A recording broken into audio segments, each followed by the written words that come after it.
You are watching The American on ESPN. Welcome to Space City. Rice taking on Prairie View A&M on a Saturday night where you see the Owls taking the field. On this field, Rice Stadium, it's historic, right? JFK in 1962, our president then, challenged Americans to reach for the stars, and tonight, Rice is going to try to break into their own new frontier right in front of us. Welcome inside, everybody. Pete Souza with the triple option threat quarterback right here at North Texas, LD McLean. LD, that applies because first-year coach Scott Abel has done it all everywhere he's been with the option, and all he's done is one. You know, it's been fantastic to watch the progression, and it's really difficult for defenses in a week to get adjusted to the option attack. Listen, they had some carryover with the offensive line. They've adjusted well, but they've got a quarterback in the mix that's making this thing go, and the way they like to play is be physical up front, and with that front seven on defense, it's really a nice combination for Coach Abel's in his first season. Well, that quarterback, Chase Jenkins, he is the maestro. What's he up against? You're a triple option guy. Well, it's about making the decisions post-snap, right? It's about the instinctive plays, and sometimes you're going to get looks that you didn't see in practice, and Jenkins has the tool set to certainly make up for that. Now, they're going to have opportunities in this option to take some advantages downfield. That's the next level of the maturation process for Jenkins there. On the other side of that, Prairie View's most cohesive unit is the offensive line, and they are big. Hey, listen, these guys are maulers up front. These are big guys, and that's what they want. They want to be dominant on this line of scrimmage, and this group potentially can. Now, offensively, they want to be aggressive. And if these guys can hold up today against a very tough front seven of Rice, they've got some opportunities to take shots downfield with their skill sets. Short trip for the Panthers, just 45 minutes up the road. Tremaine Jackson, their first-year head coach, says, don't get it twisted. We are not your uncle's Prairie View A&M. Hey, I quickly became a fan of Coach Jackson for sure. And not only is he trying to change the perception or the culture of the football team, he's trying to change the whole identity of the university. And that is tremendous to hear him talk about it. Rice won the toss. They have deferred. So the Panthers and Kellen Stewart back deep to receive. Enoch Gota will give it a ride and get things underway from Houston. So we'll start with a touchback and the Panther offense led by Tevin Carter.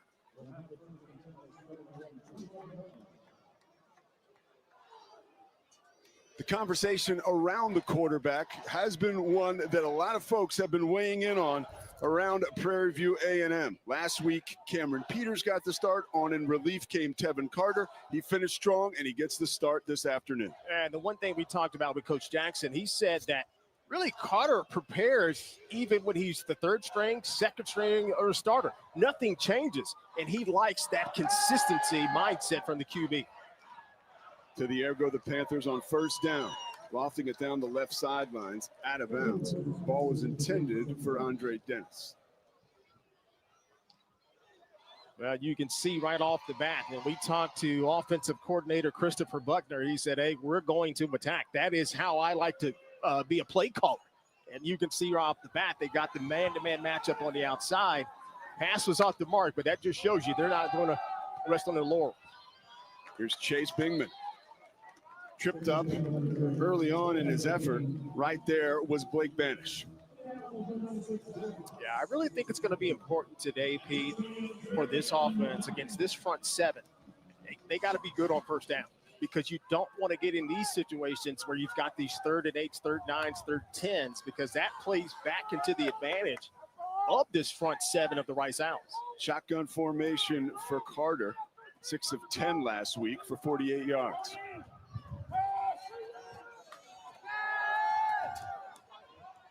Lofts another one, not a contact. And a beautiful reception. Was he in? They'll say he was. Wow. Josiah Rockwell with the sure hands continues his ascent. First down. Right over the ball. We didn't see much of this last week, so a new look here from the Panthers. You can see right off the bat, they're trying to get in the situation, hurry to the offensive line of scrimmage, catch this defense in a look that they like.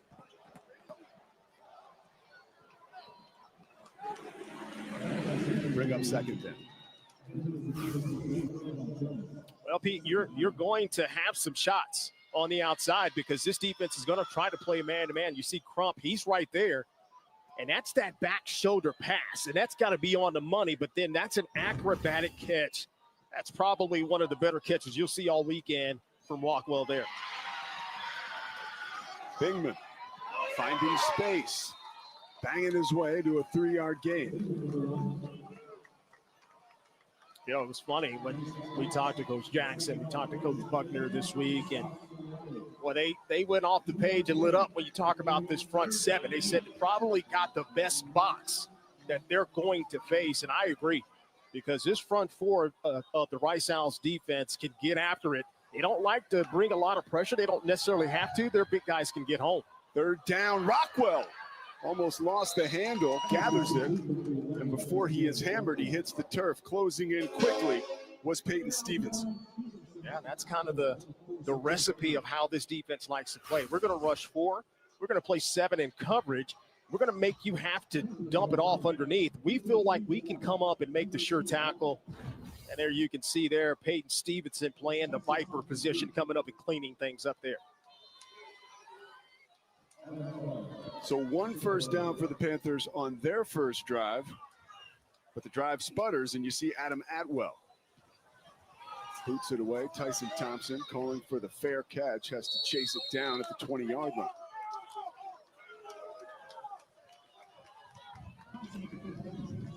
So the Rice Owls, their defense actually stopped Houston 5 of their first 6 possessions last game. Defense again off to a good start, but the offense led by Chase Jenkins will get a crack at it here. Yeah, I'm anxious to watch him, right, to see how he's progressing from game 1 to game 2 and now here this evening in game 3. And every little game you have to take something away when you're reading the option. The game kind of tends to slow down just a little bit the more you play, but there's always going to be a wrinkle that the defense can try to put out there. He's got to be ready for it. Right up the middle and slung down after a short gain is Jackson. First carry of the night for him.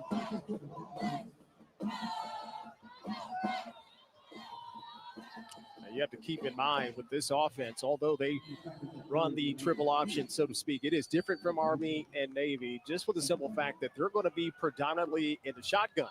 And Coach Abel even said, hey, we line up in the shotgun because now we can be more creative in what our attack is. Pistol formation. Oh, and Dickman is cut down behind the line of scrimmage. Big play coming up by Trinity Ward. That's probably as good as an open field tackle that you will see from a defensive back. He's getting blocked, Pete, but you're taught to keep that outside contained and force the running back to the inside. And if you could get there, take the legs out. And that is textbook there by Ward. So 3rd and 12.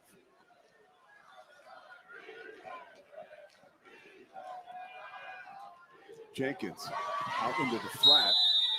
Grab made by Aaron Turner, but thrown out of bounds well short of the first down. Yeah, that's a really nice job by this Panthers defense. And that's the thing. When you play an option team, you've got to keep them behind the chains, keep them off schedule so where you can get them in a 3rd down situation like that, Pete, to where they'll have to do unconventional things and have to throw the ball downfield. And that's a good job by this defense to get off, force a 3 and out. And it looks like they may get a really good field position here. Andre Dennis is deep for Prairie View A&M. Here's Paqueta. Bombs it away, and it takes a Rice roll. And down to the turf goes Dennis. What a kick.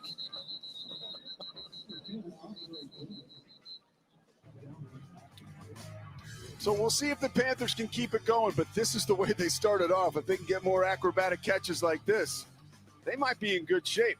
A 64-yard punt.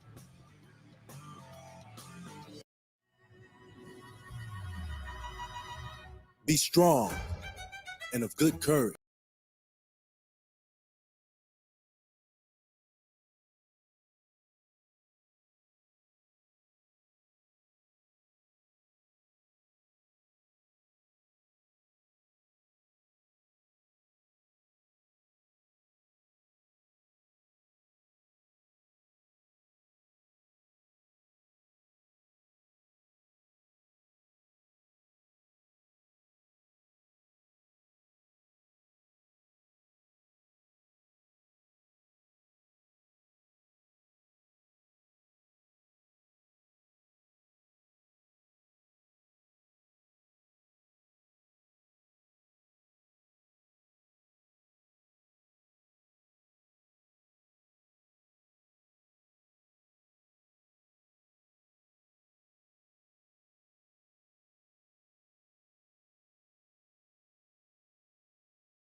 The 2025 SWAC football season is almost here, and SWAC TV is set to bring you some of the most anticipated games of the season. Big classics, historic rivalries, and some of the best bands in the land will headline the inaugural slate of 45 football games this fall.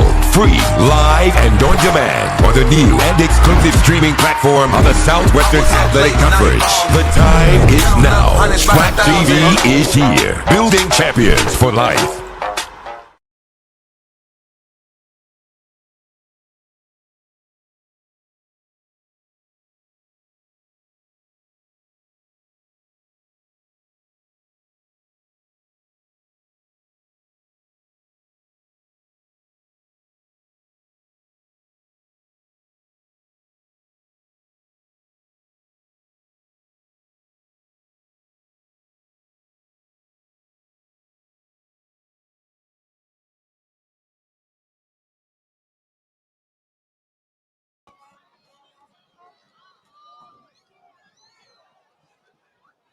So a little bit of traffic while we were away. A penalty enforced on Rice. That took them back 5 yards, which negates that booming 64-yard punt that you saw before the break, and now leaves the Panthers with pretty good field position.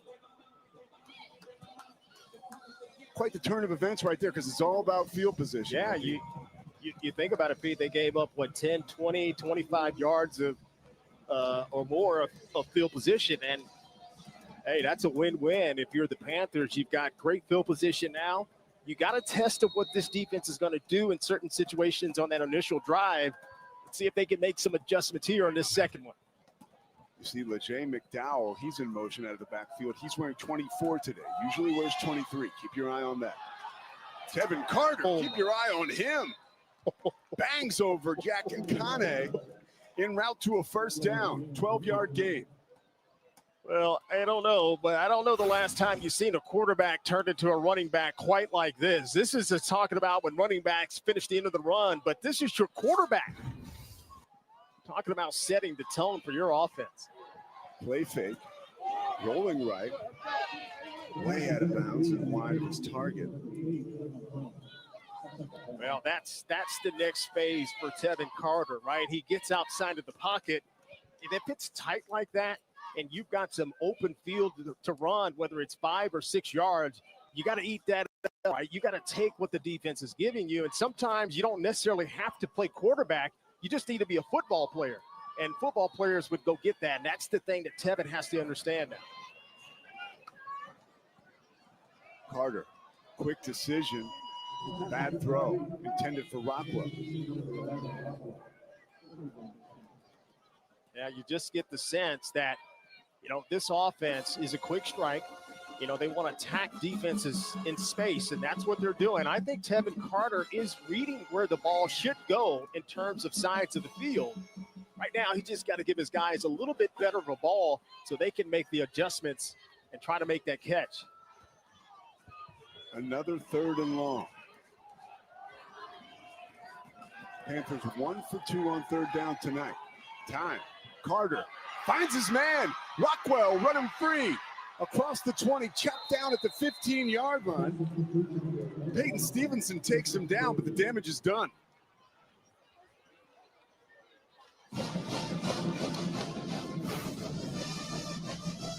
Yeah, this is a beautiful play design. They have all verts, but you're going to see Rockwell. He's going to go across the middle of the defense.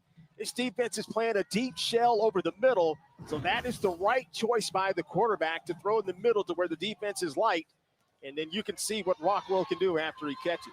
37-yard gain. 3rd catch of the early evening for Rockwell. Carter with a convoy. McDowell in front of him scampers out of bounds after a short gain. You know, it's always an advantage, Pete, when you've got a quarterback as big as Carter is. He's 6'4", 225, and he's pretty physical, right? And when he's a running threat, that gives you the advantage on blocking because now you've got an extra guy with your running back who can be a lead blocker for your quarterback. And so those little types of runs can certainly wear a defense down later in the game.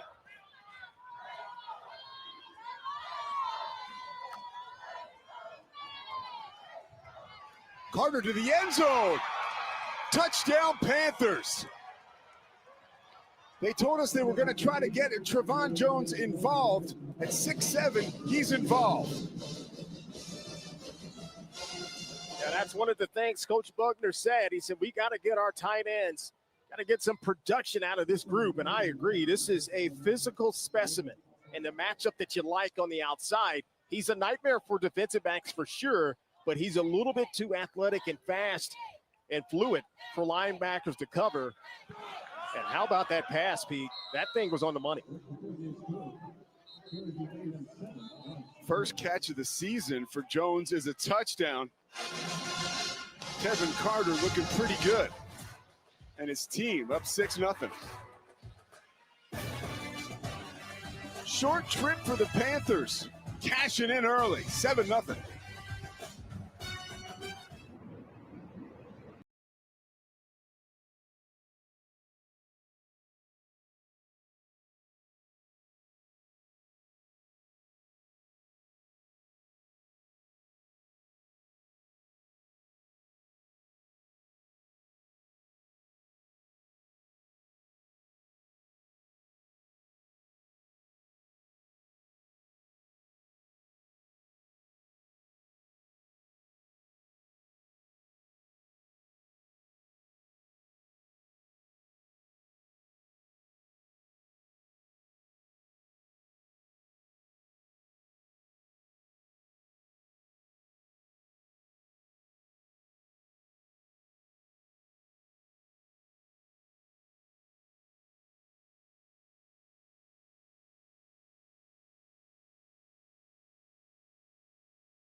This could be a little piece of history for the Panthers. Certainly something to shoot for. An early 7-0 lead stacks up pretty good against that number. 0-13 versus FBS teams AP poll era. That is all time during that AP poll era. And I have to say it one more time. Tremaine Jackson told us, man, this is not your uncle's Prairie View A&M. It's not, Pete, and he'll probably tell you that 0-13 stat means nothing to him and his guys for sure.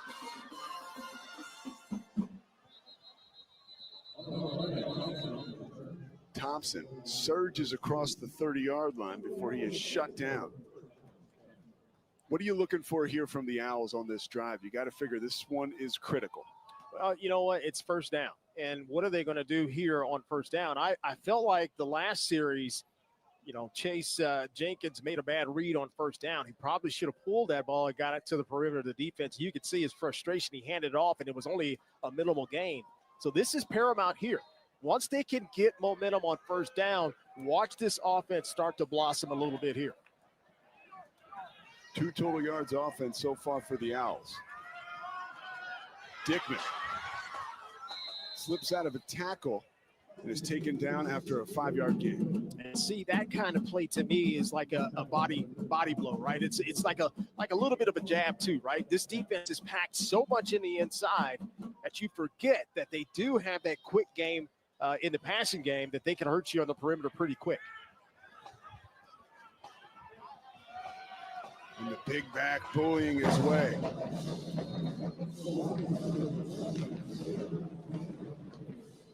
That's a nice, tough inside run, and that's what you want to have happen on that one. Alexander's a downhill type runner. He's got the perfect build in this offense. Second straight carry for Dalen Alexander. Tried to spin out of trouble. Put to the turf, 3 yards short of the first down marker. So it is 4th down, and let's see what the Owls and Coach Abel decide to do here. I've really been impressed by the Panthers' run defense. Cameron Ameo there, number 23, he comes down from the cornerback spot playing some safety as well, but he comes down and he's the extra guy in the box. And here we go, decision-making time here. Rice failed to convert on a crucial 4th down last week in the stadium against Houston. This time driving for the first down. Alexander with the effort. The sticks will move. Boy, I'm telling you, that is all Alexander, because he was stopped at the line of scrimmage. Here it is. You're going to give it to him about 3-4 yards deep, and then you hope he can make a hole, but it's not there. And then the pursuit just kind of relaxes just enough where Alexander can bust that thing enough to get the first down. 5'10", 215. He's not huge, but he certainly runs big. Jenkins will keep it. Looking like a Corvette before he is finally thrown down to the turf. Biggest gain of the night on the ground so far for Rice. Yeah, this is a great job by the offensive line. They're based out of a zone blocking scheme, and watch it here. This is all zone, and these big bodies are athletic enough. They can get to the next level of the defense. Great job of running there by the quarterback. Jenkins again loses the football. Fortuitous bounce, puts it right back in his belly. Another big gain on first down, though, so we're looking at 2nd and short. Yeah, he saw it. He saw it. When you're an option quarterback, you're taught if you pull it and get to the perimeter, it's hash, number, sideline. He was trying to get to the sideline. A little bit of a strip there. You can see that alley develop. And that's where the quarterback will kill a defense. If they can get to that alley, this offense is going to be humming. Jackson knifing into the line of scrimmage for the first down, just shy of the 30-yard line. Now you kind of see the different mentality once they had success on that initial drive starter, right on first down. And then they started to get a little momentum. You saw the quarterback make some pretty good reads. He attacked the perimeter of the defense. And that's when you have a defense on their heels, because now this defense is like, okay, we've got to adjust. While you're adjusting, the offense is adjusting while you're adjusting at the same time. So it is a tough ask for defense to slow down. Jenkins will keep it. Boy, he's looked comfortable. Knocked down by Traver Randall. 5-yard gain. Jenkins now with 28 yards rushing on the early evening. That's more than he's had all season long running the football. So important for him, as you know, as an option quarterback, to get lathered up. Absolutely. And, when you're running this option, the defense should never be right, because there's an answer to everything they try to do, especially up front. Dickman run out of bounds.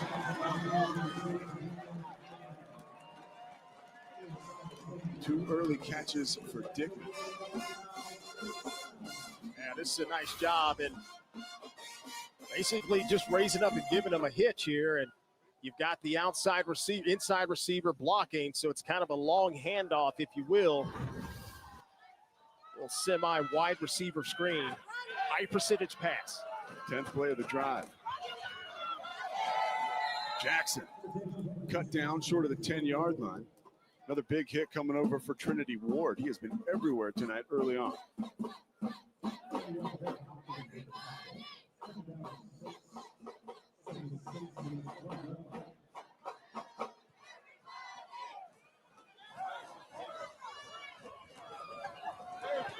Jenkins to Daylight. Run out of bounds, close to a first down. Maybe just shy of the line of the game. They bring up second and very short. That time, you look at the defense, Kennedy Parker, number 7. He's responsible for contain on the outside, but that hesitation, you saw it right there on the left side of the screen, killed him because Chase Jenkins has enough gas to get to the edge. So on third down, we have a timeout on the field. There is Coach Tremaine Jackson, the former defensive lineman at University of Louisiana Monroe, said he spends about 10 minutes a day with the defensive line, just to be around him, because that's pretty much who he is, right? Yeah, he almost felt like when we talked to him, he couldn't help himself. He's got to go over there and check on those big guys. And even you saw it right there. Well, who did he go talk to? Well, he went to go talk to his defensive lineman, number 91, Hopkins. And so he's probably getting in their ear, because when you talk to him, he says, we got to hold the blocks. And that just rattled my whole brain when he told us that. He said, we've got to get to the point and hold our own at the point so our linebackers can come clean up. But right now, you're getting shoved around. And so he's probably telling his guys, hey, you have got to be the stalemate up there as well. See, that's why you look so good, LD, because you try to avoid contact. You know, there's defensive coordinator. There's defensive coordinator Brandon Anderson, and here is 3rd and short. Jackson. Man, I don't know if he got it. Flag on the play. Yeah, that's going to be real close, huh? That's 12 players in formation. 5-yard penalty results in a first down. Automatic first down.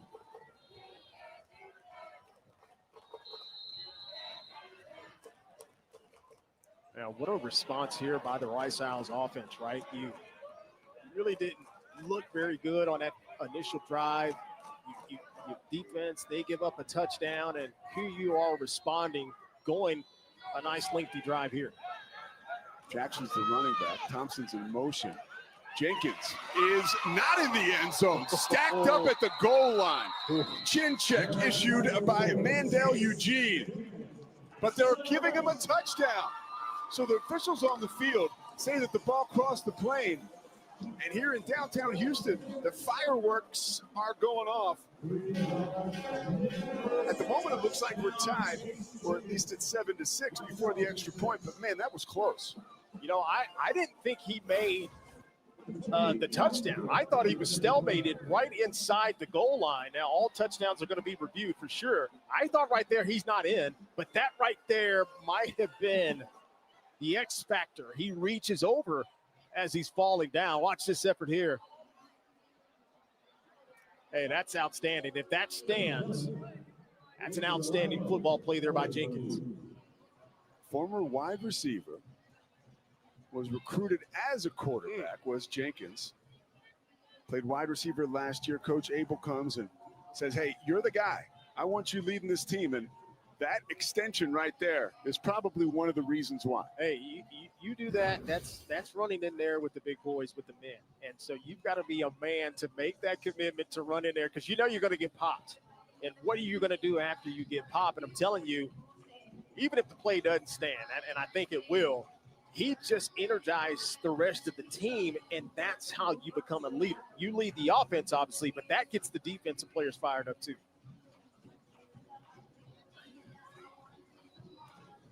So the review continues, and there's Coach Abel mentioning to us yesterday, in November of last year, when it really looked like this might be an opportunity for him, he went ahead and got with his staff, and they started to look at this Rice roster. And one of the guys who jumped out with him, one of the guys to lead this vaunted attack, was Jenkins. Yeah, it shows you how visionary Coach Abel was, right? He's thinking ahead, like, hey, man, this guy can seriously do what I need him to do. He's been around it a long time for sure. And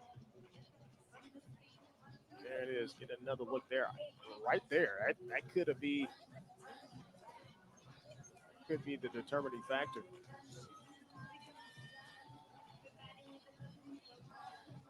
The fact that the ruling on the field was a touchdown makes it hard for me to believe that there's evidence enough to overturn it. And this is probably going to be the new terminology of being upheld, right? That's what they're probably going to come out and say. But back to, Chase, I seen him on tape, but you can only get so much off of watching him on tape. But watching him in the game, right, when plays don't go right, he's got the makeup. And I see what Coach Abel's looking for in his quarterback. He's got a very good arm, and the way he runs that option is always attacking downhill. He's only going to get better. Mark Overton, our referee. After review, the ruling on the field is upheld. It's a touchdown. And there you have it.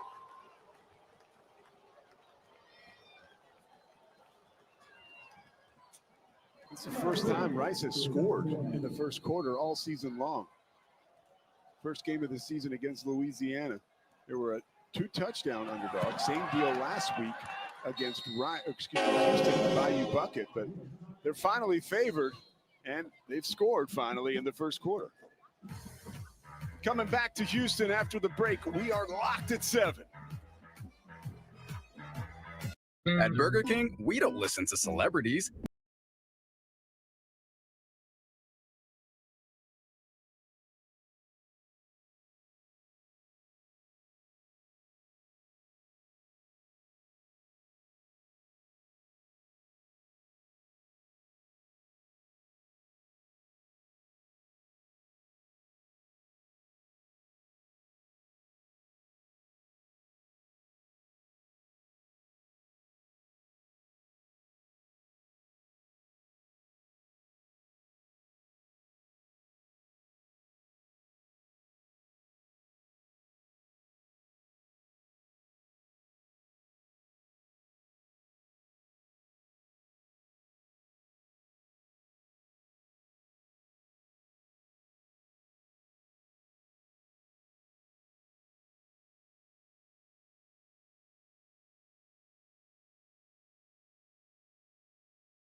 Back in Houston, Rice Stadium, game is tied.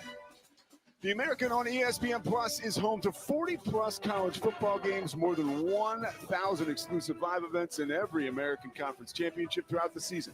For more information, to be a part of it and sign up, visit stream.espn.com. Enoch Gota. A 42-yard field goal last week against Houston. Gives it a ride. Touchback. Goodness, he almost kicked the air out of that ball. Well, last drive, LD, the Panthers had it going. Well, it all starts with an attitude right here set by the quarterback. At the end of this run, that is a tone setter. But then he got into a groove, seeing the field, downfield, seeing Rockwell cross the middle of the defense. And I think this was one of the better throws so far in this game. That is an absolute bonus for the touchdown. This offense showed you what they can do on that last drive. Let's see if they can keep it going. Good look at Carter. 4 of 8 so far tonight for 70 yards in that touchdown. Stacked up at the line of scrimmage for no gain. That Rice defense, led right there by Blaze Tita, has been stout. Yeah, these guys are looking to bring the hat. And if you can crack this front seven, you're really doing something, because I think these guys are really good. And that next level of the defense, you mentioned Tita, and he's coming up and laying the hat there. Another short game. Jeremiah Ratliff, ball carrier, shut down by his counterpart, number 15, Matthew Arribasa. Yeah, these big boys on the front of this defense, they get active. Here it is, a pressure down, Pete. Can this offensive line hold up? Carter directs traffic pre-snap with time. Rockwell in midair was thrown to the ground, and that might be why we see that flag. Oh, man, thought it was good coverage, but it was a little bit too much contact there by Crump, and give him a free set of downs, it appears. There are 2 fouls on the defense. Offense, offside. Defense, number 26. That penalty is declined. Pass interference. Defense. Ball will be placed in the spot of the foul. Automatic first down. Let's take a look at that pass interference call. They're letting the guys play a little bit. So these receivers and defensive backs, a lot of contact. There it is. But at some point in time, the defensive backs got to let him go. There's the flag coming in late there. Empty backfield. 4 wide receivers to the bottom of your screen. All alone on the left side of the field was Andre Dennis, and went right off his chest. Yeah, you got to catch that one. They got the defense exactly what they wanted. It's the eye candy. And so when you see a bunch formation down to the bottom of the screen and you see a whole lot of grass at the top, you got to think as a defense, something's coming back on the weak side. The pass was there, and Dennis has got to make that catch. Second and long, 4 wide receivers. Ratliff now motions out to the left side. Carter tried to find a seam, coming over and making a nice play defensively is Stevenson again. A guy who was a special teams standout over the course of the first 3 years of his career, now making a living as a starter. Here it is. This is the matchup that's been going ever since the game started. Right there, that's advantage Crump. It's all about winning some and losing some as a defensive back, but you got to keep playing. And it looks like on 3rd and long, the right tackle, C.K. Carter, may have number jumped. 71, 5-yard penalty. It's 3rd down. So 3rd and very long. Well, I will say this offensive line, for the most part, has done a pretty good job. First penalty really for the offense today on C.K. Carter, but as far as protection-wise, Tevin Carter has had a pretty clean pocket. It's just now he's just got to understand where the ball needs to go and find a little bit better matchup, as he's gone to Rockwell quite a bit early in this game. 3rd and 15, 1:15 left in the first quarter. Carter flips it to the right side, and Jeremiah Ratliff is tattooed by Ty Morris. 15 tackles last week against Houston, his first tonight, pronounced. Well, we talked to Ty Morris yesterday. He said good things tend to happen when you run to the football, and I would say that's a pretty good thing there, as he absolutely runs through the intended receiver. Here it is. catch hit. That's what you're talking about. That is no nonsense tackling there.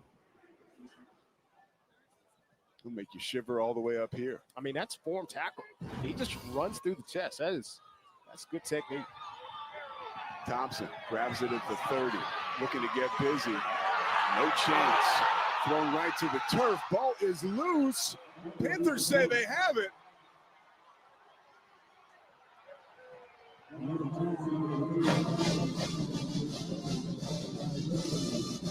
And they do. Huge stick came from Jeremiah Aaron, and the ball was recovered by Nick Haynes.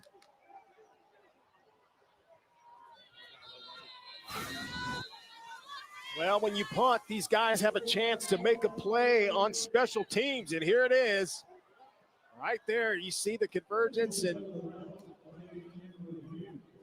going to be reviewed. But now, that was Ameo who came in last. As Aaron holds up Tyson, right? And then here comes.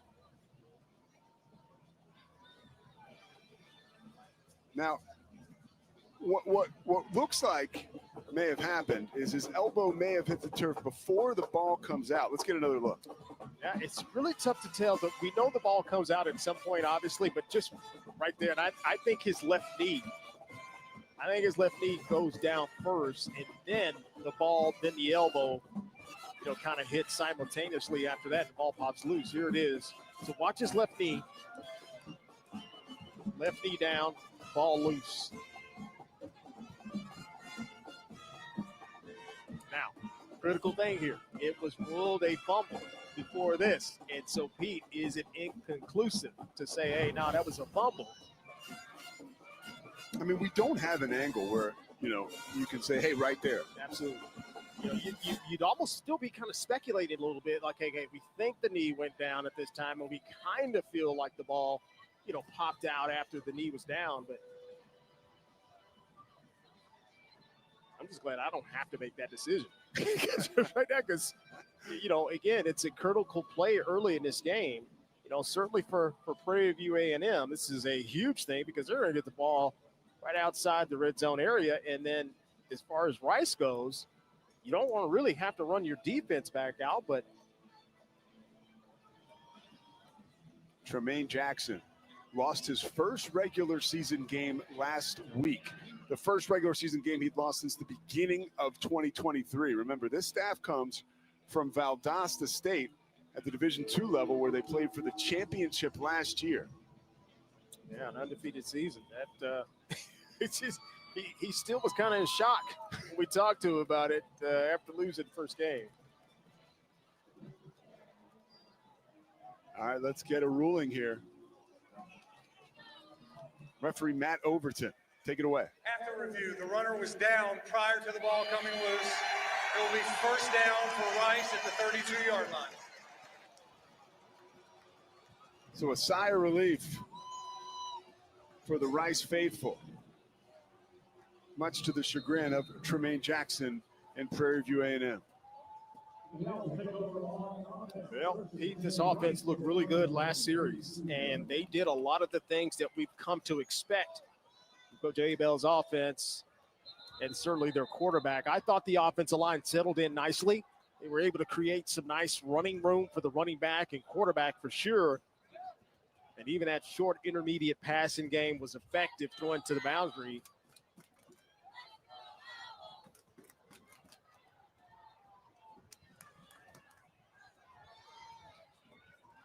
That last drive, touchdown drive, 12 plays, 68 yards over 6 minutes. Chase Jenkins and his offense will look to duplicate that effort here. Jackson with burst to the 35, taken down after a 4-yard gain. Yeah, and folks at home watching as we enter the first quarter, it may not look like a lot of yards, right? But that is a ton of yardage in this offense, and the defense knows that as well. And we'll see here in this second quarter if the Panthers can make the right adjustments on defense. Beautiful night here in Houston, Texas. First frame in the books. Locked at 7 apiece. Probably not exactly the way the Owls would have scripted it, But with the ball back and Chase Jenkins in control, Coach Abel's got to be pretty good about things right now. And we're feeling good about this early. The Panthers came to play, but so did Rice.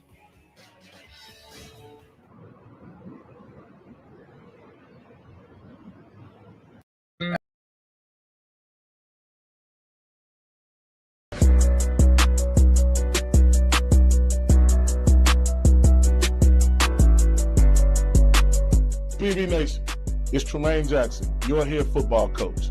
We need you to join our 35 for 35 campaign. We're trying to raise $350,000 by the first game of the season. All you have to do is go to our website, pvpanthers.com, and click on the 35 for 35 link. Once you do that, we'd love to see your pictures or videos of you donating on our social media platforms at PVAMU Panthers.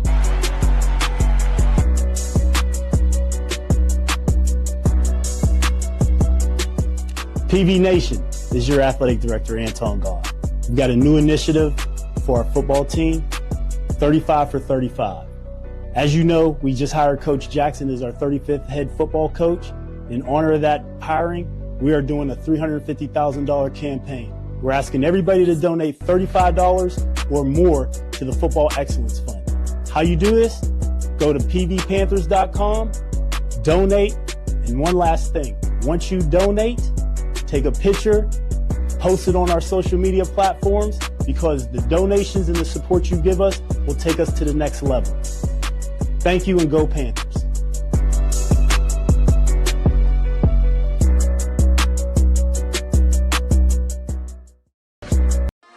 Panther Nation, get ready to hear it straight from the source. A new voice, a new vision, a new era in Prairie View A&M University football has arrived. The Tremaine Jackson Coaches Show, where Panther football talks back. I'm your host, Carl King Mays, and every week this fall, I will be sitting down with head coach Tremaine Jackson, along with student co-host Jalen J.C. Cole, to bring you exclusive insight, game breakdowns, and powerful conversations straight from the Hill. Catch every episode on the PVAMU Athletics YouTube channel starting August 22nd at 12 noon and dropping weekly throughout the football season. So subscribe now, smash that bell icon, and be the first to hear the coach himself. He'll be raw, he'll be real, and ready for the spotlight. This is the Tremaine Jackson Coaches Show, where Panther football talks back.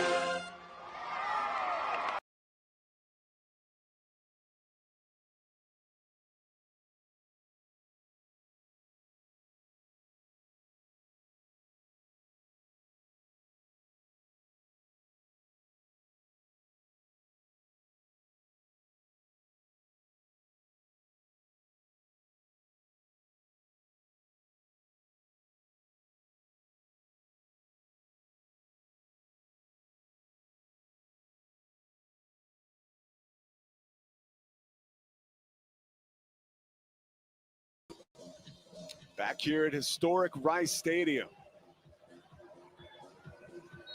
we've got a street fight, 7-7, and 2nd and 7 coming up now for the Owls. Jenkins flips it to the left side. Aaron Turner thrown right to the turf. Yeah, that's a really nice job by this defense. If you go back and watch this play, number 17 on offense, Landon Ransom Goals. His job is to come back and crack the safety on that quick passing game. But you saw how quick the safety got over the top and made the play. And then you had Mandel Eugene Jr., who's a linebacker. He's cleaning up anything inside. 3rd and 7. Sprint right. Option. Turner again. Thrown down after a short gain again. Sterling Roberts this time, the heartbeat of the defense, takes him down. Boy, I want to go back and watch this again. Watch number 22 flash on this. When they see option to the wide side of the field, these defensive backs have got to keep that outside contain. Right there, you see 22? That's awesome defense. And when you can do that, that allows the inside pursuit to catch up. And it's really, really tough to really gash the defense then. Good team speed, good team defense there. Ashton Ajayaku, you mentioned it, doing a beautiful job of stringing it out. And the Owls get a friendly bounce inside the 20-yard line. But there is Alex Baqueta, and he is down alongside a penalty flag as he's getting some assistance from the Rice staff.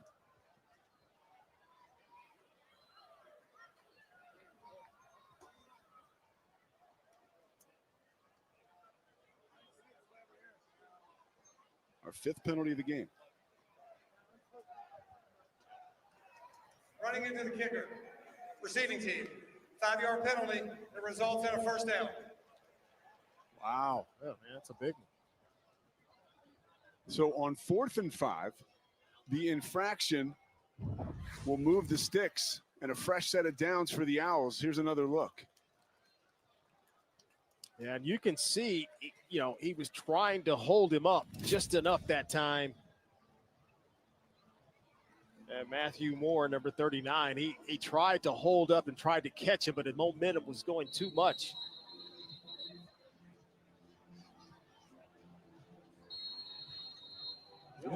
Nonetheless, that is huge because now this defense has to stay on the field for the Panthers. And you're giving life again to this offense.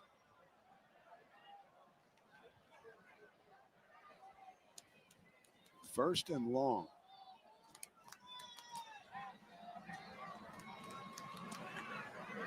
Jenkins keeps it.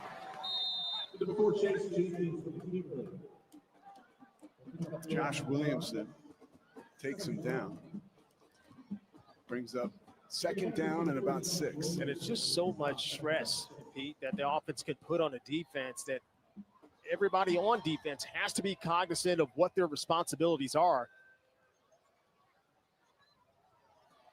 Alexander keeps it and is thrown back after being stacked up by a host of Panthers.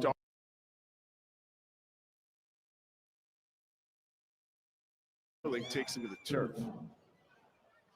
Yeah, you need those big boys up front to certainly do damage. And we talked to Coach Jackson. He said that, hey, this offensive line they do good of running you off the ball. And that's kind of going back what we talked about into the first quarter. You got to hold your point. You got to hold your position. They did a pretty good job there.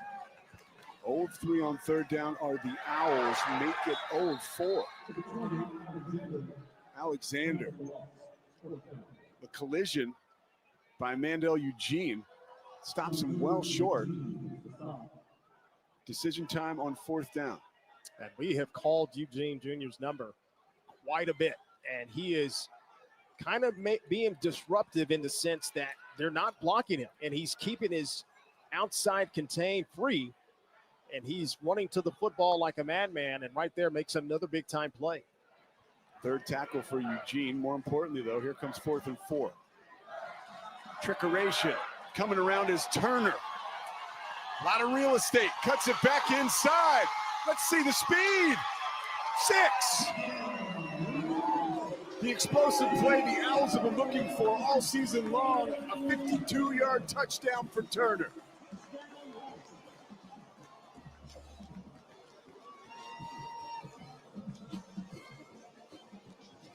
Well, when you play an offense that has so much movement, so much misdirection, and when you're keen on the quarterback, the running back, and then the pitch man, but you also now have to be cognizant of an end around to one of the more explosive athletes in the American Conference, I believe, in Aaron Turner.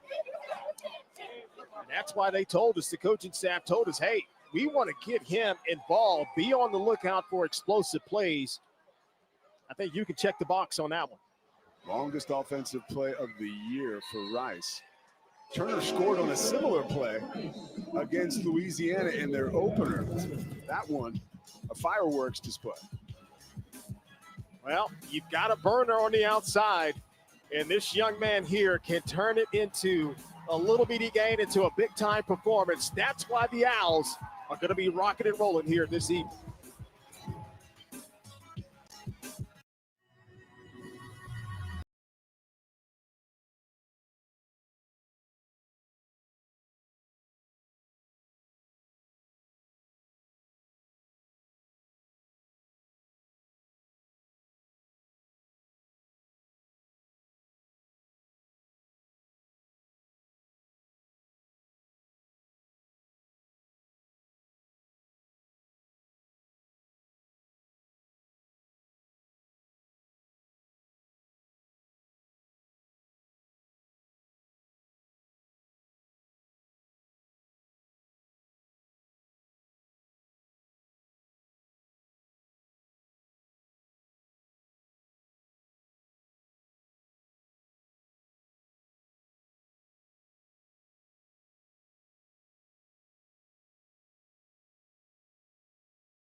to 7. Rice has scored 2 unanswered touchdowns. Aaron Turner with the huge 52-yard touchdown run where he basically just showed off some horsepower and hit another gear. And we'll share that footage with you after this kick right here from Enoch Gota. 11:47 left in the first half. Touchback. All right, LD, take us through this one, partner. Well, it's almost unfair. This defense has talked all week, hey, we got to run to the ball, run to the ball. Watch the pursuit here. Everybody's going away, and then, it is too late. And then you get this young man out in the open field, he is going to make you look silly. Not only that, you have some offensive linemen downfield. That's what this offense can do. They get you thinking option, option, option. Here comes the reverse. And then next thing you know, you're looking at the backside and back of number 1's jersey here going into the end zone. Dude, I didn't see that move the first time we watched that. Got a little shake and bake right there. I'm telling you, he's got some juice. He's got Starling looking for some football equipment back there at the 30-yard line. Surging into the backfield, Peyton Stevenson. Check that, Andrew Awe. It's a good linebacking group. We talk about Ty Moore so much, you forget about Awe a lot of times. And they look identical. 6'2", 230, 229. It's a holding penalty. Going to back the Panthers up a little bit more, but this linebacking group is pretty good. One of the better ones in the American for sure. Offense, number 11. Penalties declined. Result of the play, second down. So Rockwell hit with the infraction, which you just heard right there. Penalty is declined. And there is Awe. Defensive coordinator John Kay told us, hey, this defense lends itself for guys like Ty Morris and Andrew Awe to be extremely productive. Awe, a former walk-on cornerback, is beefed up to 230 and wreaking havoc on opposing defenses this year.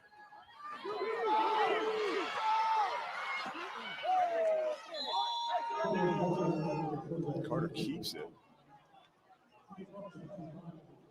That's a really nice job here, Pete.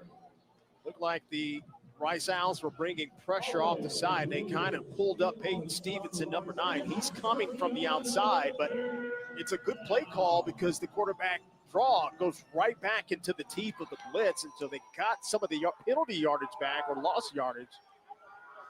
This is not ideal 3rd and 9. Panthers 2 of 4 on 3rd down. Carter just 2 of his last 8 attempts. Drifts right. Whips it down the field, completion. A flag is down.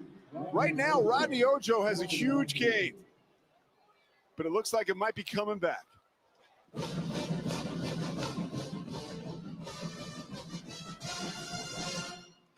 39-yard completion. Offense, number 71. Wiped out 10-yard penalty. by the second Start penalty down. of the game on C.K. Carter.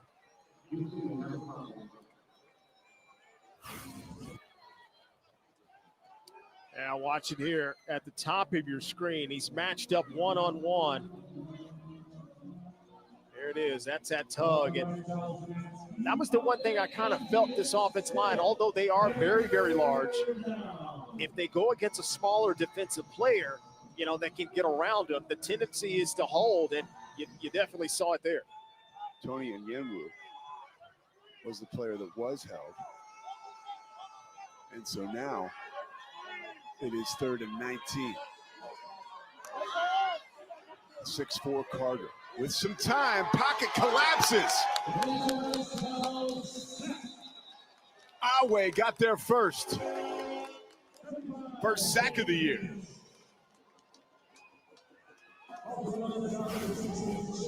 Now here we go. It's a double A gap blitz. They're coming right over the top of the center's left and right shoulder, and it's just too much there for the protection and the up back, and that's a meet at the quarterback type play for the defense there. Just too many blue shirts in there swarming the quarterback. Chibi Nuajuaku was in on that as well. Coach Jackson and his offense have a little bit of work to do. Thompson. Ball hits right off his chest. It's free on the turf. Oh man. Officials closing in. Oh. And the football will stay with the Owls. Oh, that was a great opportunity for the Panthers to get one there. Ephraim Dotson falls on it and saves the day. 9:37 left here in the first half.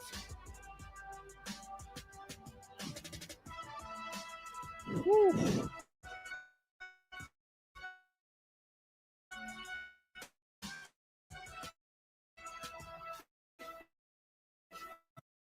The 2025 SWAC football season is almost here, and SWAC TV is set to bring you some of the most anticipated games of the season. Big classics, historic rivalries, and some of the best bands in the land will headline the inaugural slate of 45 football games this fall. Free, live, and on demand on the new and exclusive streaming platform of the Southwestern Athletic Conference. The time is now. SWAC TV is here, building champions for life.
Back at Rice Stadium, where the Owls have really dominated in the second quarter. 61 total yards for Rice, -6 for the Panthers of Prairie View A&M.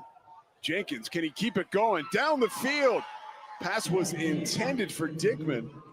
Knocked away. Eric Zachary was in on the coverage. So the last drive for Rice was extended because of this running into the kicker penalty. Now that opened up the door for that end-around touchdown by Turner. And we just mentioned it, LD, moments ago. A holding penalty negates a 38-yard gain all the way downfield for Prairie View A&M on offense. So penalties hurting them early. Yeah, self-inflicted wounds. Jenkins will keep it. Looking like a magician. Across the 30 till he's finally taken down. Chase Jenkins turning into an option, real big-time option quarterback before our eyes, 21 yards. It's a really nice job by Jenkins, too, because now once you make that commitment to go across the line of scrimmage, you thought about pitching it. Now you've got to cut back against the grain, and a lot of these defensive players are running downhill, but he is tough, keeps his feet, picks up a nice gain. Alexander knifing up the middle for 5 yards. And this is what happens now. You have the Panther defense, right, on their heels because Jenkins has been keeping it so often. Well, you know what? Credit to this offense of having success on first down. And I said that in the first quarter that, you know, if they can get 3, even 4 yards, maybe even 2, if they can keep ahead of the chains, it is going to put a lot of pressure on this defense. And that's where Coach Abel will open up the playbook, if you will. And right now, the quarterback keeper on the perimeter is really, really lethal. 7 rushes for 62 yards amassed early on here by Jenkins. This time the pitch, and Thompson is wrapped up behind the line of scrimmage. Heads up play by Amayo. Yeah, that time right there, well defensed. A lot of times when you run the option into the boundary, you got to remember that sideline is the extra defender. And so if you decide to pitch, you got to pitch it pretty quickly. But credit to the defense of the Panthers meeting at the point of contact and making a big play. 7:46, 3rd and 6. 0-4 on the afternoon on 3rd downs is Rice. Jenkins going to keep it again, has a crease. Darts up to the left side and runs out of bounds at the 12-yard line. Another first down for Rice. This defense just has not found an answer to that right there, the quarterback keeper on the edge. And it looks like they're doing everything else right. You've got to have your responsibilities, right? You've got to eliminate the running back. Somebody's got to account for the pitch man over the top, but they just are not getting enough bodies right now to chase Jenkins, and he is gashing them. You saw Brandon Anderson, defensive coordinator for Prairie View A&M, searching for answers. Jackson, opposite field. Shoestring tackled made by Amayo.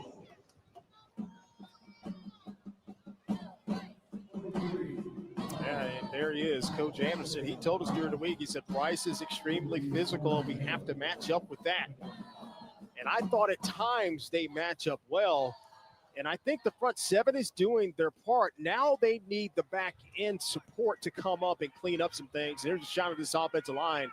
These guys are lathered up well, technically sound up front. Here's Jenkins. Is he run down? Yes, he is. Kennedy Parker, 10 tackles last week. An impactful one right there. And that's what they need more of. They've got to be able to stretch the option game wide. You don't want the quarterback to get his pad level square to the line of scrimmage. You want him running perpendicular to the line of scrimmage. And if you can do that, and you can see Kennedy Parker here, that is what you have to do. Look at it. Kennedy Parker keeping his position. And once the quarterback declares what he's going to do, you go in there and make the play.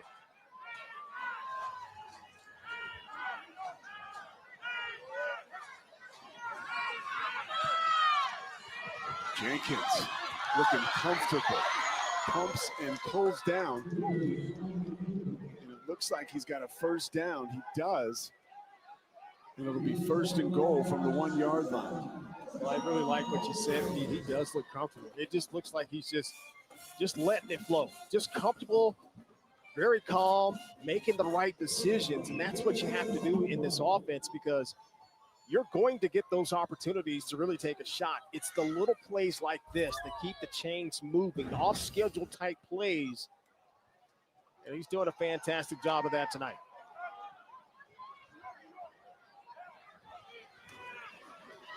Jackson squirts into the end zone for 6. 5'7", 160, gives him 6 points, second touchdown of the season.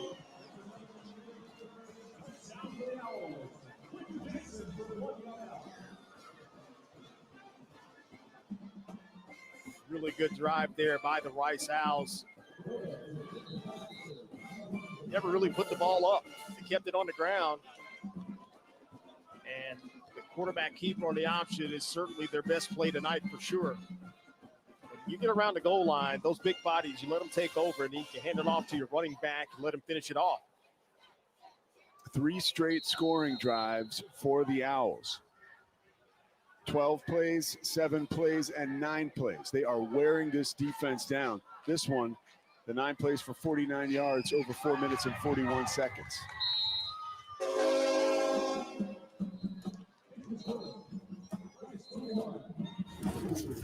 Three unanswered for the Owls. This right here, an answer from Jackson. The extension, the lead.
(21-7). Rice for the second straight week, taking on an opponent from the Houston area. Last week, the Houston Cougars. This week, talking about Prairie View A&M, but we're talking about Rice wearing the Panthers down, LD. You look at those numbers. First drive, well, 3 plays, minus 8 yards. How about the last 3 drives? 28 plays, 185 yards. Yeah, they got it working now. And it all started with the first down success. And once they figured out what that was, and then the quarterback keeper and the option, it has really put this defense in a predicament. Now they're guessing, and this offense is starting to flourish here, certainly in this second quarter. Yeah, we talked to Coach Jackson earlier this week, and he mentioned to us, you know, one of the secret weapons for this Owls team was the fact that the previous coach, Mike Bloomgren, was an offensive line guy. And he said, you know, he left them some good offensive linemen. And he said, that's something we're worried about. And it's very clear that the guys up front are doing a terrific job for Rice today, moving around that big-bodied Panthers defensive line. They are, and that was one of the things Coach Abel said. He's like, I'm pleasantly surprised with our offensive line and what they've adjusted to. They fit in nicely in this game. Slipping a tackle for about a 5-yard gain. Omari Porter makes the tackle on Bingman. Yeah, and I really thought the Panthers got away from the running game. They really got pass happy, and I know they want to attack.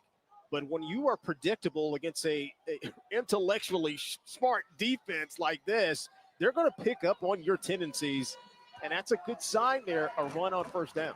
2nd and 5. Carter surveys.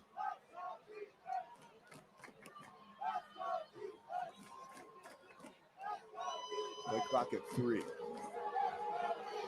Bingman. Awe meets him right at the 30-yard line and denies him. A little bit of the cat and mouse game here as this defense set up, and it looked like an automatic run play type defense that you can run into with only 3 down linemen. Now, I only think they only had 2 linebackers, and you figure with their 5 big guys that they could clean some space out of the way, but that's not the case. That was to bait the offense to run because this defense did a couple of stunts and stuck the run at the line of scrimmage. And the Rice defense, with experience, to go with that skill level, they average about 23 years of age across the whole unit, as we see a short gain there by Carter. Tackled by Enyenwu. Brings up 4th down and short. And the Owls call a 30-second timeout. Yeah, I definitely would call a timeout too. The way my offense has been working, get the ball back here, we can score again. How about this? Level up for the best experience.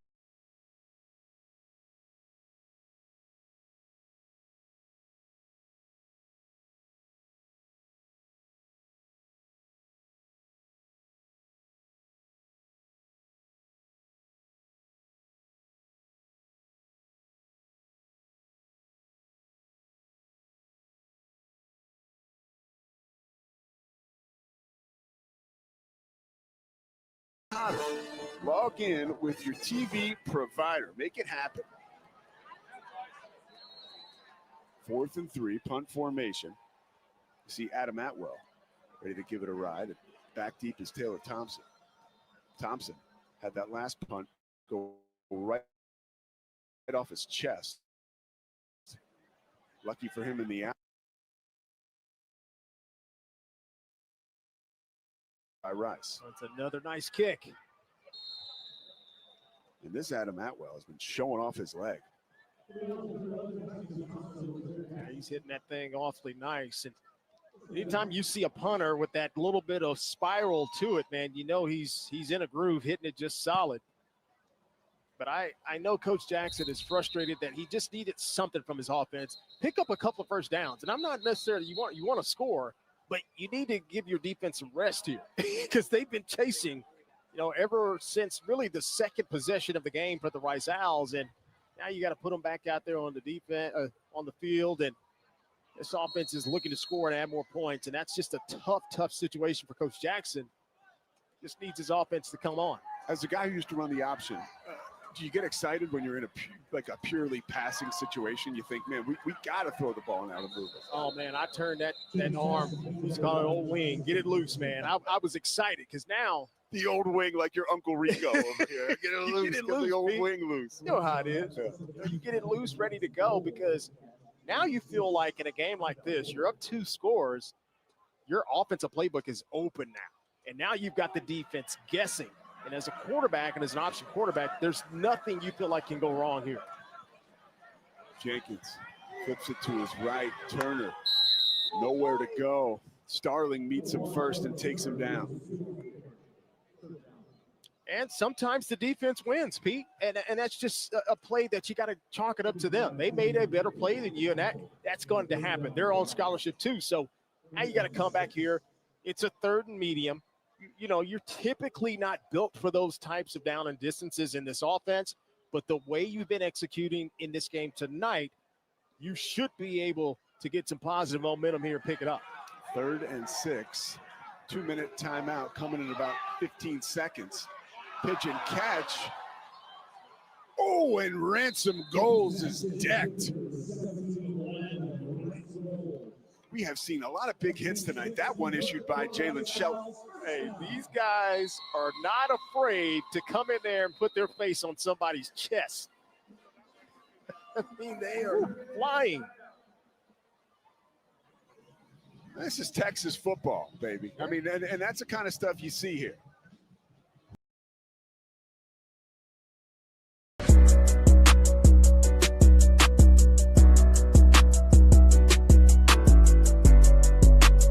PV Nation, it's Tremaine Jackson, your head football coach. We need you to join our 35 for 35 campaign. We're trying to raise $350,000 by the first game of the season. All you have to do is go to our website, pvpanthers.com, and click on the 35 for 35 link. Once you do that, we'd love to see your pictures or videos of you donating on our social media platforms at PVAMU Panthers.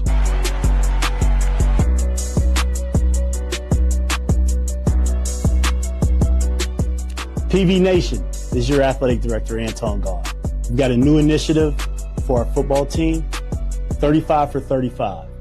As you know, we just hired Coach Jackson as our 35th head football coach. In honor of that hiring, we are doing a $350,000 campaign. We're asking everybody to donate $35 or more to the Football Excellence Fund. How you do this?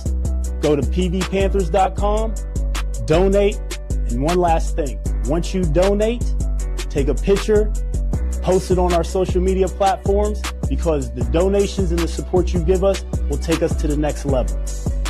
Thank you, and go Panthers.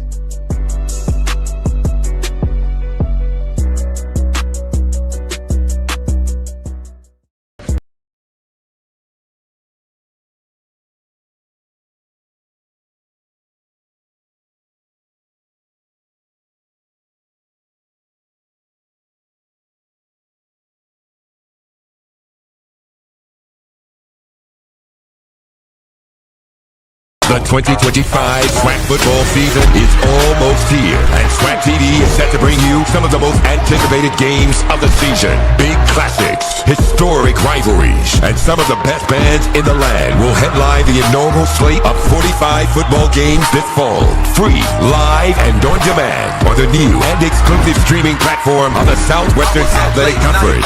The time is now. SWAC TV is here, building champions for life. The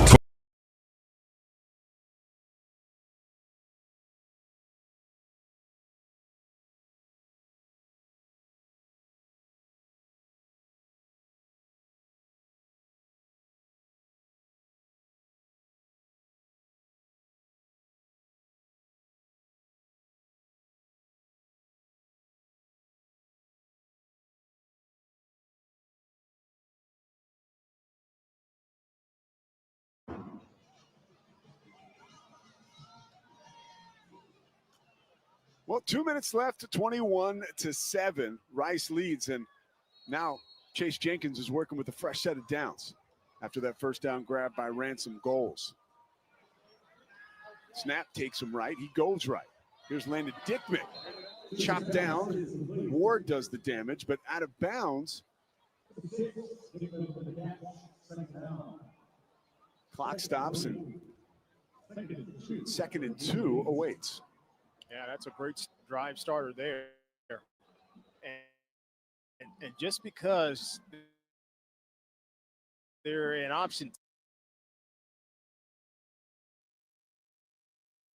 team, they still have similar 2-minute drill type rules, right? You want to get the first play going, get out of bounds when you can, but we got to be in a little bit of a hurry than normal. Second and short, it's Jackson weaving his way through traffic, absorbing contact. Need some action away from the pack. Chase Jenkins telling everybody to settle down. Clock will stop for the first down. Off your screen, Ransom Goals got tangled up with a Prairie View defender. Order has been restored. Jenkins cuts back. The posse catches up to him. Eric Zachary. And we have a player down. And that's David Stickle. Yeah, that's kind of the heart and soul of this offensive line. 14 consecutive starts at center coming into this game, Pete. And these guys are like walking robots. They have knee braces already on their knees, both knees to begin with. But sometimes you can't get rolled up when you're not at least expecting it. There he is, right in the middle of your screen. Ooh. Yeah, that's the thing. He was ready for it. And, you just sometimes just can't get those big bodies out of the way fast enough here.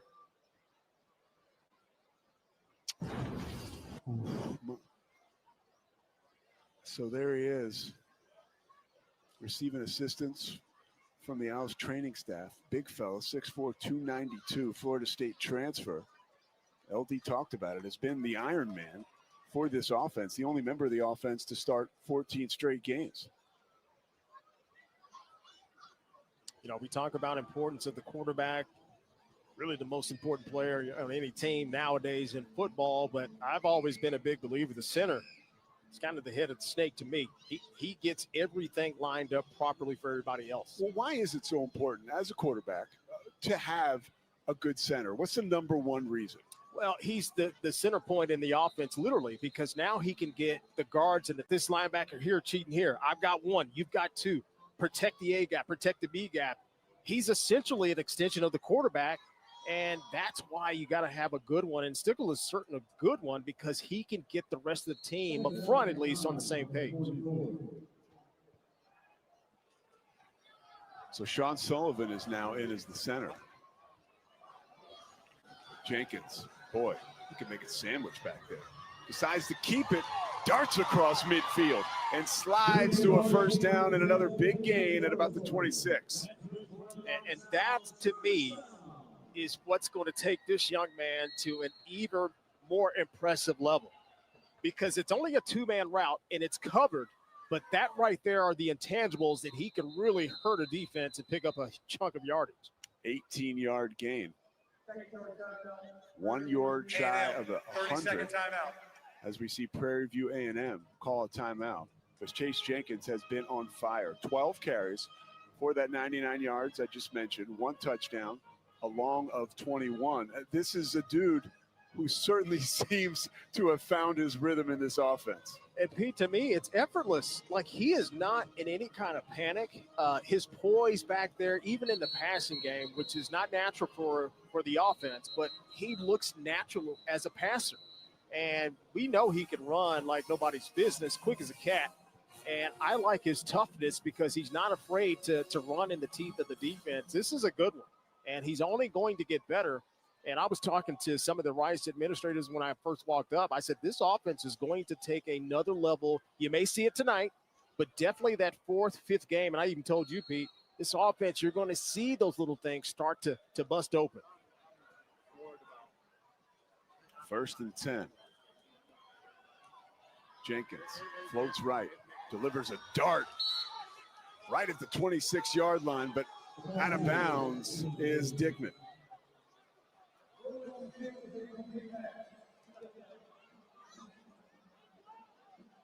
Still a really nice job by Dickman to come back on that pass and give his quarterback something. Dickman, arguably one of the faster, if not the fastest, probably skill player on the Rice football team. This is a 100-meter track star in the American Conference. This kid can flat out fly.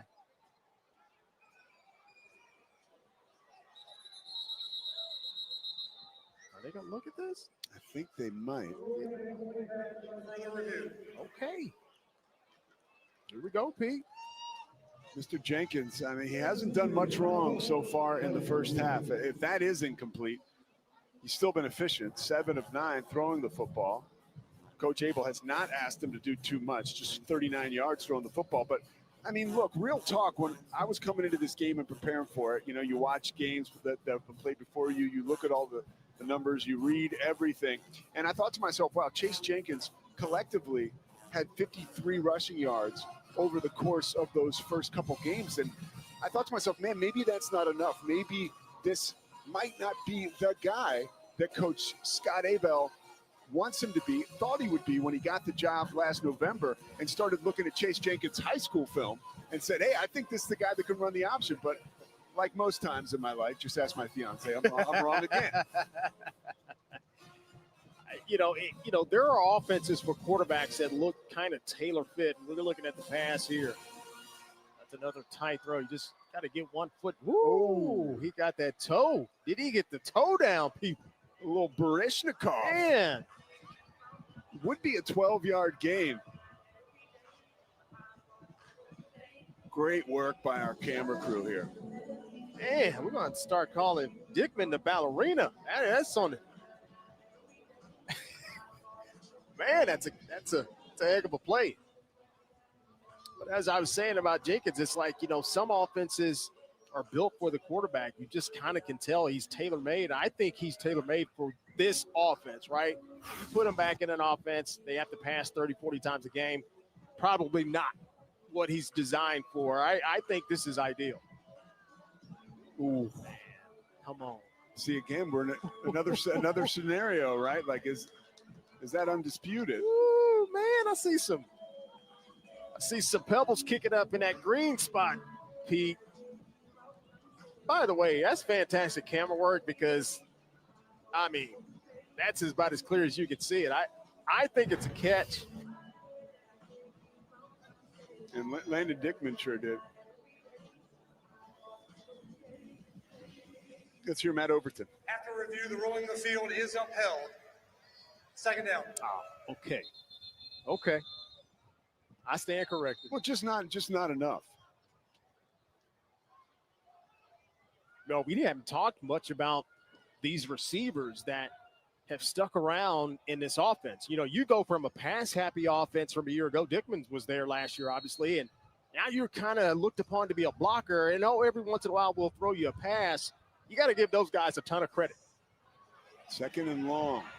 There's the pitch, and there's the freshman Hardiman. Shoved out of bounds. So the clock will stop and brings up 3rd down. Yeah, you can kind of see the answer by the defense. Now they're just going to start running bodies at the quarterback. When he decides to go on the perimeter in the option look, they're just going to run some bodies and force him to have to pitch the ball. Now the Owls 3 of 7 from 3rd down on the night, but that's a little deceptive because they're 2 of 2 on 4th down.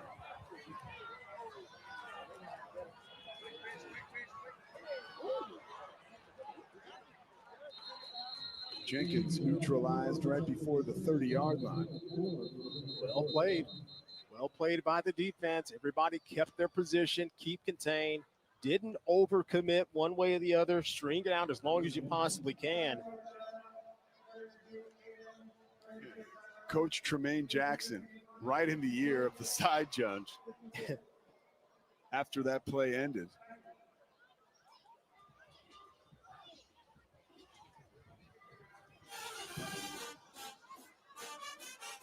Yeah, there he is. I mean, look at him. Come on, does it all. I'm telling you, he loves his guys. He loves this program. And we kind of said it at the beginning of the broadcast, I quickly became a fan of Coach Jackson. And I could probably talk ball with him all day.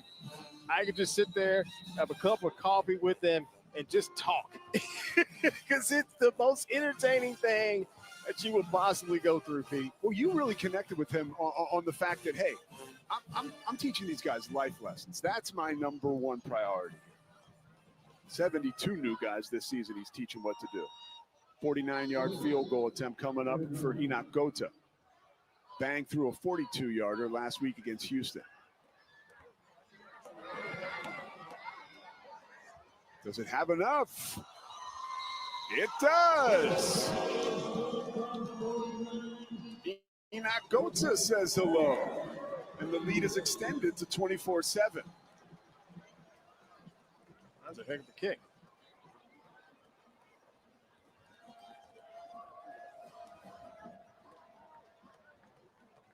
Well, it looks like the Panthers are going to have some time to do something. They don't have any way to stop the clock other than making first down. So see how aggressive they're going to be here as we get close to the half here.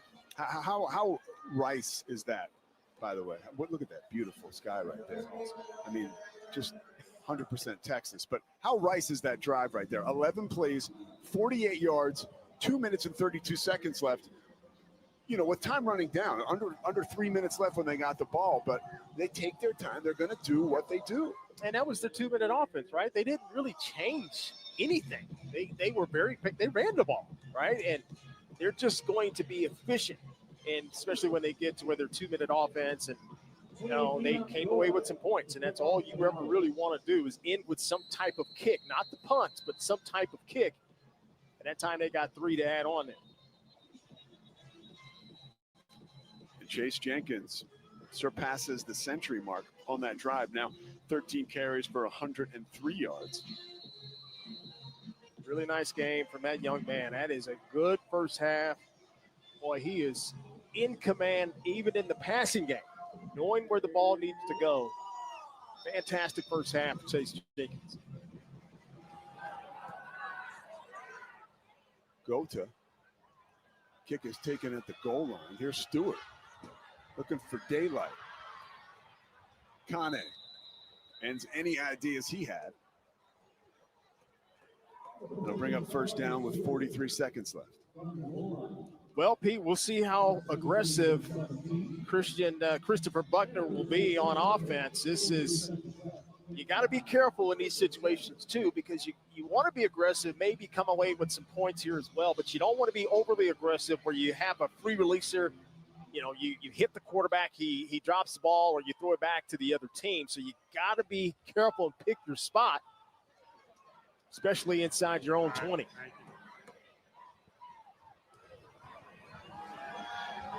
Carter. Nice pass to the outside. Close to a first down. And see, to me, I think Carter can throw those comeback routes very, very good. Once he kind of identifies the matchup he wants, he's been on point. No timeouts. Clock continues to run. Second and short. Carter goes outside again, and that one off the hands of Rodney Ojo. Omari Porter in coverage. 3rd and 1, and I'm happy you mentioned offensive coordinator Chris Buckner. He told us, hey, I'm going to be aggressive. Yeah. That's who I am. And he's got a real feel for this team. He's played these guys 3 times in the last 6 years as an assistant at Texas State and Sam Houston. And he even said as much to us. He said, we're not quite where I think we should be offensively, where we need to be. And you got a lot of moving parts. You got a lot of new guys. You got a new staff. And so they're still a work in progress offensively. Bingman showing burst, gets the first down, stays in bounds. The clock will run. And even with the first down, we have a stoppage on the field. Officials will get together and talk it over. Please reset the game clock to 9 seconds. It will start on my signal. 9 seconds. Thank you. So the clock did not stop long enough after the first down. If you're a Prairie View A&M fan, you definitely might have thought that was some home cooking as it started to run quickly after that first down. So 9 seconds left on first down. And a ways to go. Carter, a laser beam. Well over the head of Ojo. And that'll do it for the first half. 24-7. The Owls, 24 unanswered, and they will receive the second half kickoff. after losing last week in disappointing fashion at home to Houston, where they let an early advantage in the first half get away. Coach Scott Abel's team has answered the bell this weekend.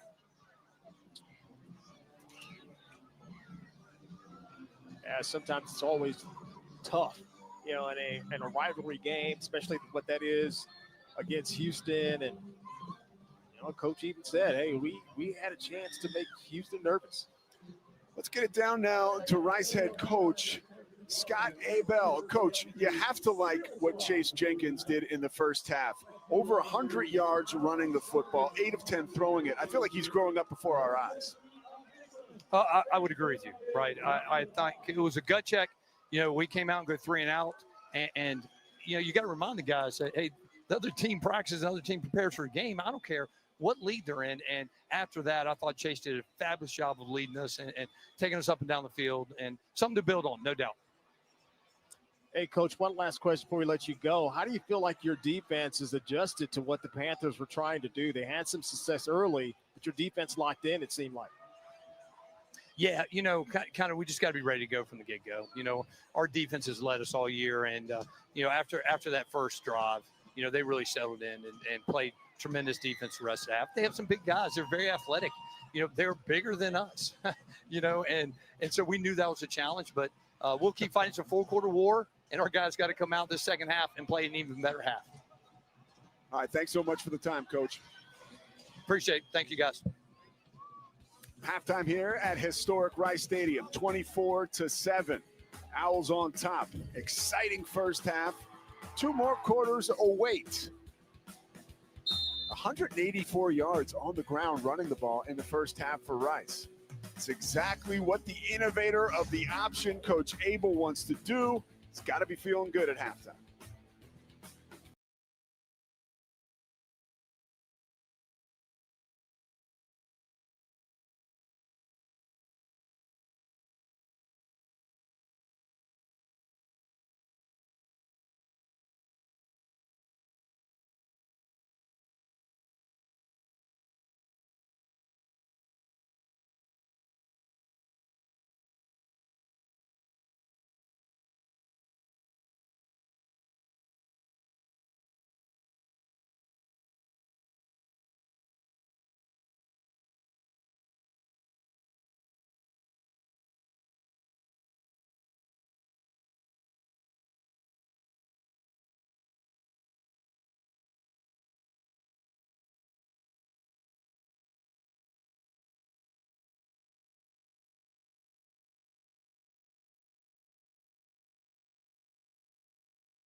and they were trying to exploit what they thought were good matchups in that secondary. And you saw, hey, man, maybe they'll take off. But I think the Rice Owls, once they got the quarterback involved and Chase Jenkins was more aggressive in attacking, it opened up plays like this to Turner. This was a fourth down play, P, and it went home and hit him hard there. I don't think you can emphasize enough how much Rice is able, like you said, to almost double their playbook this evening because they've been so efficient running the football, thanks to Chase Jenkins, over 100 yards at halftime. Boy, it really opens up everything, and I'm looking for more, especially in the second half here. All right, second half action coming up from Rice Stadium. At Burger King, you write the rules of value. You rule number 10?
So 24 unanswered points for Rice in the first half, absolutely dominating the second quarter. They lead 24-7, but a lot of football left to play. And you can bet one team that's not going to quit early, Prairie View A&M and Coach Tremaine Jackson's squad.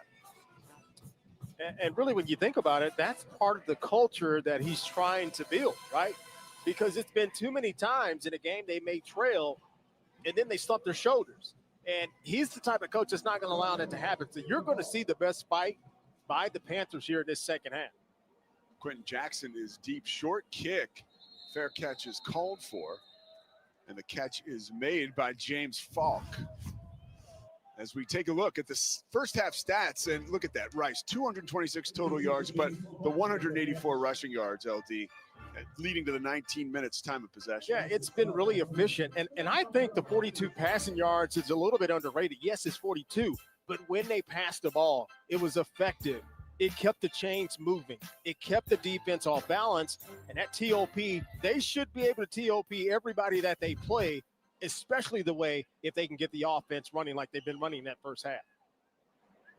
A lot of running in the first half for Chase Jenkins. 103 yards on 13 carries, had 1 touchdown. And he is a hustler on and off the field. Talking to him yesterday, I was like, hey, it says here in your bio that you operated a pressure washing, dog walking business over the course of the summer in Katy, Texas when you were in high school.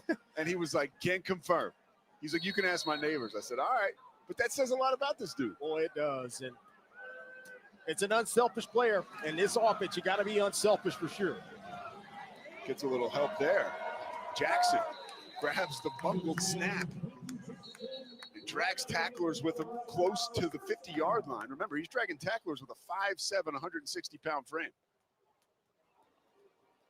Well, I think it's been a nice addition to have Alexander. Now you get Jackson. Look like he may get more carries here in this second half. But when you've got those 2 running backs in your offense that can do the dirty work, but then have the explosiveness to maybe hit a home run, that's an added bonus. 12-yard gain there.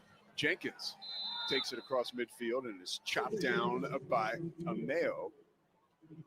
Well, Pete, let me say this. That's the first time we've seen the read option. We've seen the pure triple option predominantly in that first half. And Coach Abel, he mentioned that, hey, we still have some read option concepts. That's the first time he, faked it in the belly and got the mesh. He went opposite of where the running back was going to go. And so that's the first look. It got a nice little gain there. Jenkins keeps it. Stacked up by Randall, who throws him down. Sterling Roberts also on the scene. Yeah, and same thing here. This is what you see spread teams do predominantly if they have a mobile quarterback. They get in that shotgun, and this is what we call an inverted read option, to where you've got the running back kind of going, parallel to the line of scrimmage. All the while, you're looking right side to see if that defensive end is going to commit or not. And if he doesn't, you keep it and you run. So the defensive end in a moment like that and what you're explaining kind of dictates what you're going to do. Absolutely. He is the key point for a quarterback in any option game. Into the belly of the Panthers defense goes Jackson for another first down. Squirts inside the 40-yard line. Should be asking you. You're the DN of the crew now. Yeah. Well, I love that because playing option was so fun because I wasn't very bright. That's why I wasn't playing quarterback anytime soon. So they just said, hey, when we're facing an option team, you got the quarterback. That's it. Whistle and a flag down. Looks like Sparks may have jumped for the Panthers.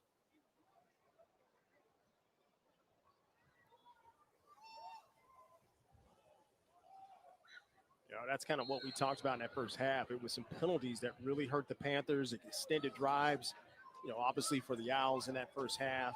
Just a little things here and there. These things like this, when you come into another person's barn, you got to be cleaned up on the little bitty things like penalties. Jenkins will throw. Gets behind the defense. Ransom goes into the end zone. 34-yard touchdown pass. Okay, next level of QB play engaged. Like I talked about, there's levels to this. And that's the next level, Pete. It's the play action pass because this defense is selling out to just stop the quarterback in the option game. And when you show that look, I'm telling you, and the receiver gets in behind the defense, you're going to see that more times than not as they progress through the season. And that's got to be a ton of confidence in this offense that they hit the big one there. No, that's exactly what you told me. and told us, after we talked to Coach Abel yesterday, getting down the field and taking those shots would all have to come on the heels of a quality running attack, and we've seen it tonight, and now that's that next level.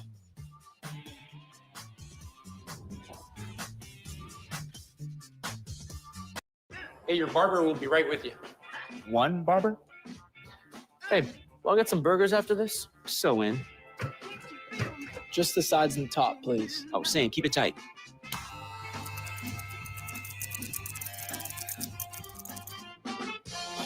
Oh, dude, yours looks great. That's what I'm talking about.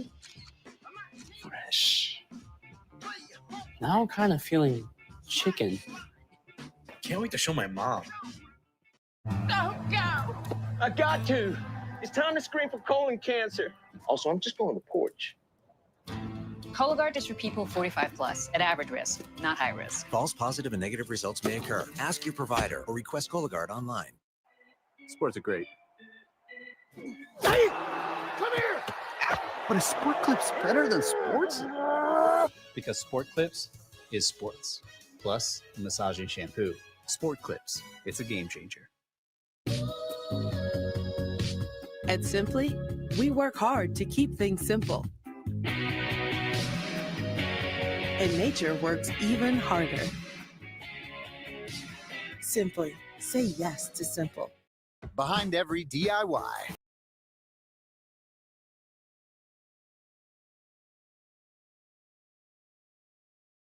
The 2025 SWAC football season is almost here, and SWAC TV is set to bring you some of the most anticipated games of the season. Big classics, historic rivalries, and some of the best bands in the land will headline the inaugural slate of 45 football games this fall.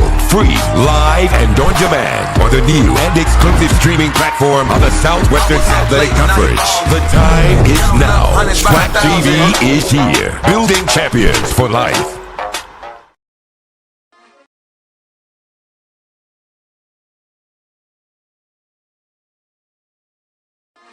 Panther Nation, get ready to hear it straight from the source. A new voice, a new vision, a new era in Prairie View A&M University football has arrived. The Tremaine Jackson Coaches Show, where Panther football talks back. I'm your host, Carl King Mays, and every week this fall, I will be sitting down with head coach Tremaine Jackson, along with student co-host Jalen J.C. Cole, to bring you exclusive insight, game breakdowns, and powerful conversations straight from the Hill. Catch every episode on the PVAMU Athletics YouTube channel starting August 22nd at 12 noon and dropping weekly throughout the football season. So subscribe now, smash that bell icon, and be the first to hear the coach himself. He'll be raw, he'll be real, and ready for the spotlight. This is the Tremaine Jackson Coaches Show, where Panther football talks back. Big touchdown catch right before the break. His first of the season extends the lead to 31-7.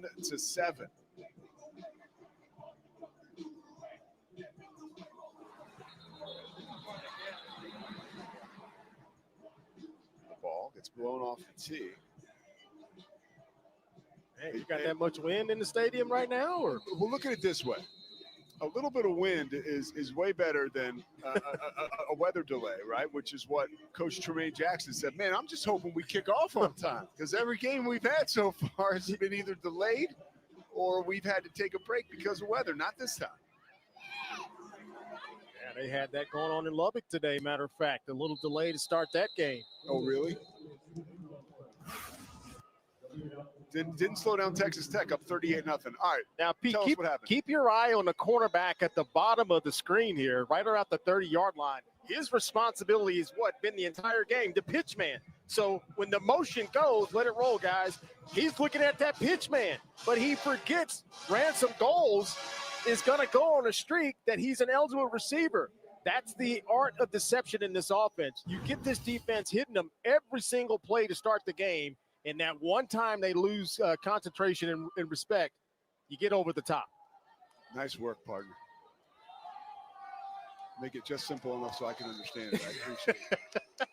Stacked up behind the line of scrimmage. A body blow there by Ty Morris. Blake Banish also on the scene. Yeah, that's been the one constant right there in this defense. Big number 75 up front. You know, we talked about Morris and Awe and, you know, some of the defensive backs, but I've always felt that Rice football the last few years, big number 75 is kind of the guy that steadies the ship. Reverse. Some field to work with, but a flag is down. And another big play could be negated by another big penalty. Yeah, just penalty after penalty, right? You're trying to make a comeback, and it goes beyond this game, right? Yeah, it's going to come back. And it goes beyond this game because you got the rest of your season to play. And, you know, you want to get all these bad habits out of the way. You know, when you get ready for the SWAC conference coming up, they want to play postseason football. They want to be an FCS team that gets into the FCS playoffs and certainly, you know, win the SWAC championship. They want to play in the Celebration Bowl and all that kind of stuff, but you got to be sharp now. You know, you can't just flip that switch on. You got to be good now. 2nd and 17. Carter under pressure. Slips it. Tucks the ball in. And dances out of bounds just before the 20-yard lines. Excellent work by the 6'4" athlete, Tevin Carter, under center tonight from Memphis, Tennessee. I just wish he could have a clean pocket every once in a while, and these receivers just kind of get a little bit more separation. This guy can turn it loose. I think Tevin Carter's got a great arm, and right now you're not seeing much of it. We saw glimpses of it in the first half, but, man, every time he's dropping back to pass, he's having to scramble and try to run for his life here. Yeah, Coach Chris Buckner said he could barely go on vacation over the summer because Tevin Carter wanted to spend all the time he could with the offensive coordinator going over the offense. Short passing play. Gets him close to the initial yard marker, well short of the first down. And Pete, when I look at this offense, you know, I'm looking at the receivers downfield. I'm not even really looking what's going on in the backfield. These receivers are not running to get open. They're running to be covered. That's a different mindset because if you run to get covered, well, you're just setting your quarterback up to get blowed up. You've got to fight. You have got to have a sense of urgency because every little route that you do puts pressure on a defensive back. That could open up somebody else behind you, and it's the little things that they're just not quite clicking on offensively. Thompson calls for a fair catch at the 26. 31-7. 10 minutes left in the third quarter. Rice ahead.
We talked to defensive coordinator John Kay yesterday from Rice. He said the best NIL deal around here is a Rice degree. And let's take a look at one of the many reasons why.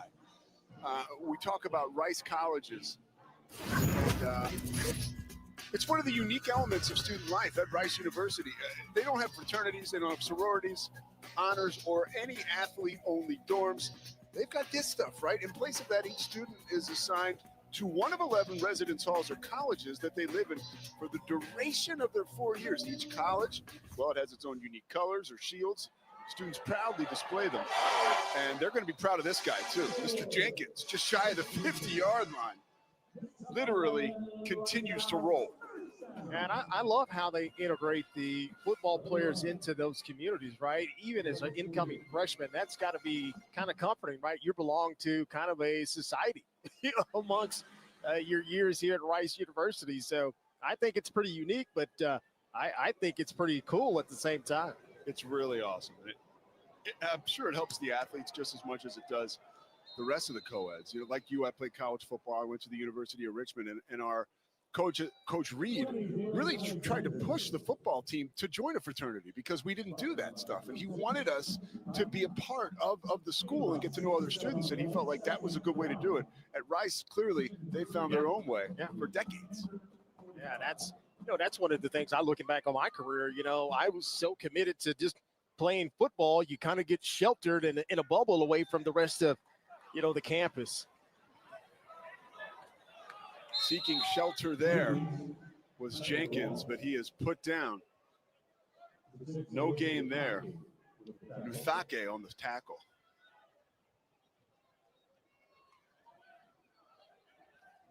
So there's Jenkins right now. 16 carries, 121 yards. Last Rice quarterback to rush for over 100 yards. You got to go back to Taylor McHarg, rushing for 153. Okay. In 2012. Colleague of ours. Yeah, he'll tell you he can run, but I've never really seen it. Now we've got statistics. Now, how about that, dude? It took Rice to 2 straight bowl games, and they won the Conference USA. I mean, completely just took control of that conference, and it wasn't anything that folks at Rice were really familiar with. Yeah, that was a guy. I mean, he was a dude. Taylor. A little bit younger than me, and certainly a great player. And this offense, wrinkle after wrinkle, they're showing you what they can do. And not only by the play design, but now getting certain personnel involved. And when they get Dickman involved, when they get Turner involved, that is just only going to open Pandora's box to what they can be explosiveness. Nice cut against the grain. Alexander falls forward.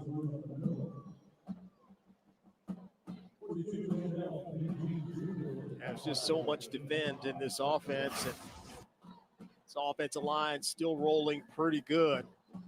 Look at the push that these guys up front, and the running back doesn't really get touched until he's about 3 or 4 yards across the line of scrimmage. That's always a good sign, and when you run the ball, you can ask an offensive lineman to a man. They love to fire off and block the guy in front of them. They prefer that more so than pass blocking.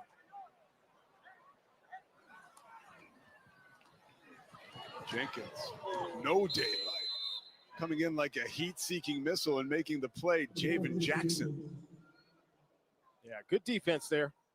Got to keep playing, right? You don't even look at the scoreboard if you're Prairie View A&M. You got to keep fighting here, and little things like this can carry over not only in the rest of this game, but to next week. And we've called these linebackers quite a bit. They've come up and made some great plays. Eugene, we've talked about Starling, Roberts, obviously Kennedy Parker. These guys have flashed enough, and they've got the pieces to be pretty good. See the motion from Dickman. Here he comes, blast off. Unplugged, though, before he can get going. Alcala, big play. Yeah, that's a really nice job. And it looked like he was going to be outflanked just enough, but the discipline by these corners has been pretty good at times. And here it is. Watch Alcala at the end of this. Plays coming his way. He's got guys bigger than him, but he gets on the outside, uses that ability and that speed, and then lo and behold, you make the play in the backfield. Rice 2 for 2 on 4th down, trying to make it 3 for 3. Up top again for Dickman. In and out of his hands. Nice defense by Ojayaku. Ooh, that was close. That was close. Good football all around. Good coverage, good route, good throw. Ball goes over on downs, and that's exactly what the Panthers needed there. Prairie View A&M showing off some of that grit that makes them a threat in the SWAC this season. Catching right up, getting there right in time. Ojayaku. This sandwich, it's a complete game changer. Hello, this is Mike, and a little thing I love about the Chick-fil-A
Back in H-Town, Rice up 31-7. 5:27 left in the third quarter. Prairie View A&M with possession of the football. Running free. Okay. Cameron Bonner, his first touch of the game, makes the most of it. There we go. That's another little thing we haven't seen. A little pop pass here. You get the defense thinking one thing, and then you throw the pop pass underneath, and lo and behold, you pick up a nice chunk of yards. That's not being predictable on first down, which I thought they did through the most part of this game.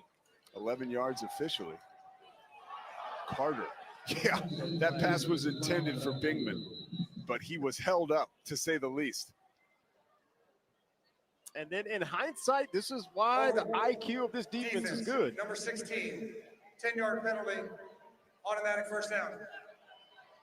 Nuajuaku called for the penalty. Now, he doesn't make that hold.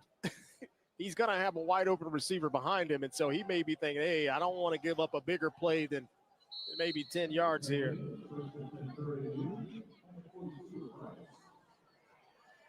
Yeah, he's a smart guy, too. Academic, All-American. Carter keeps it and now flips it out to Bonner. More progress from him. Another first down, another 11-yard gain. Okay, now this is what I thought we would see more so in that first half, especially in this third quarter, is the offense attacking every blade of grass. Here it is. You put stress on the defense when you go from one side of the field to the next. Carter over the right side to the 20.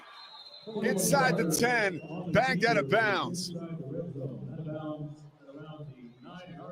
Boy, and that's all you want to do. You want to find something. Find something that you can get the defense and lean on. Right now, the read option looks that really paid dividends. Here it is. Inverted read option look. No, I'm going to keep it. I'm going back the other way. Misdirection. You've got the defense on their heel a little bit. You haven't seen much of that, Pete. Can they finish the drive here? 2 passes of 11 yards and a run right there of 22. Chunk plays on this drive. All thanks to Carter. Keeps it and is shoved out of bounds. Alway knocks him out. It was pretty cool, too. It almost felt like a movie scene. You could tell Chris Buckner is a big fan, offensive coordinator Chris Buckner for A&M, of Tevin Carter. He said, hey, it was almost like a movie scene, like I said. He said he looked at us, he paused, he said, it's time to see what he can do. It's time to see what he can do. I said, I like that. Yeah. And I think he's so toolsy, talking about Tevin Carter. And the sky is the limit. And he's only going to get better with confidence. Bingman. Strung out by Stevenson, making another big play. Now, I don't know if that was a designed handoff or that was, again, the read option inverted read. But you have to think here, if he keeps it, the quarterback keeps it, he still may be running on this left side here, but the fact that he gave it may signal that that was a misread because it was nothing but blue shirts on the outside. Yeah, Peyton Stevenson, not to be confused with old Hollywood heartthrob Parker Stevenson, although he looks good on camera tonight as well. Carter, almost another beautiful catch by Rockwell, just out of reach. Oh, that's unfortunate. That's the best looking drive they've had since the first quarter. And you kind of had to figure, man, we need to come away with a touchdown. We get down in here, and you don't want to settle for a field goal, but I understand what Coach Jackson's wanting to do. And look at that last play. Boy, these two have been battling since the first play of the game. And Kyrie Crump, 28-yard field goal now. Aiden Webb, the Dallas, Texas native. Redshirt freshman. Comes in and swiftly banks it through the uprights.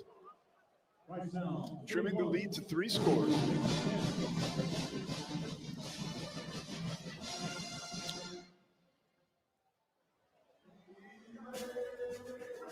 How about the American Conference, right? On ESPN.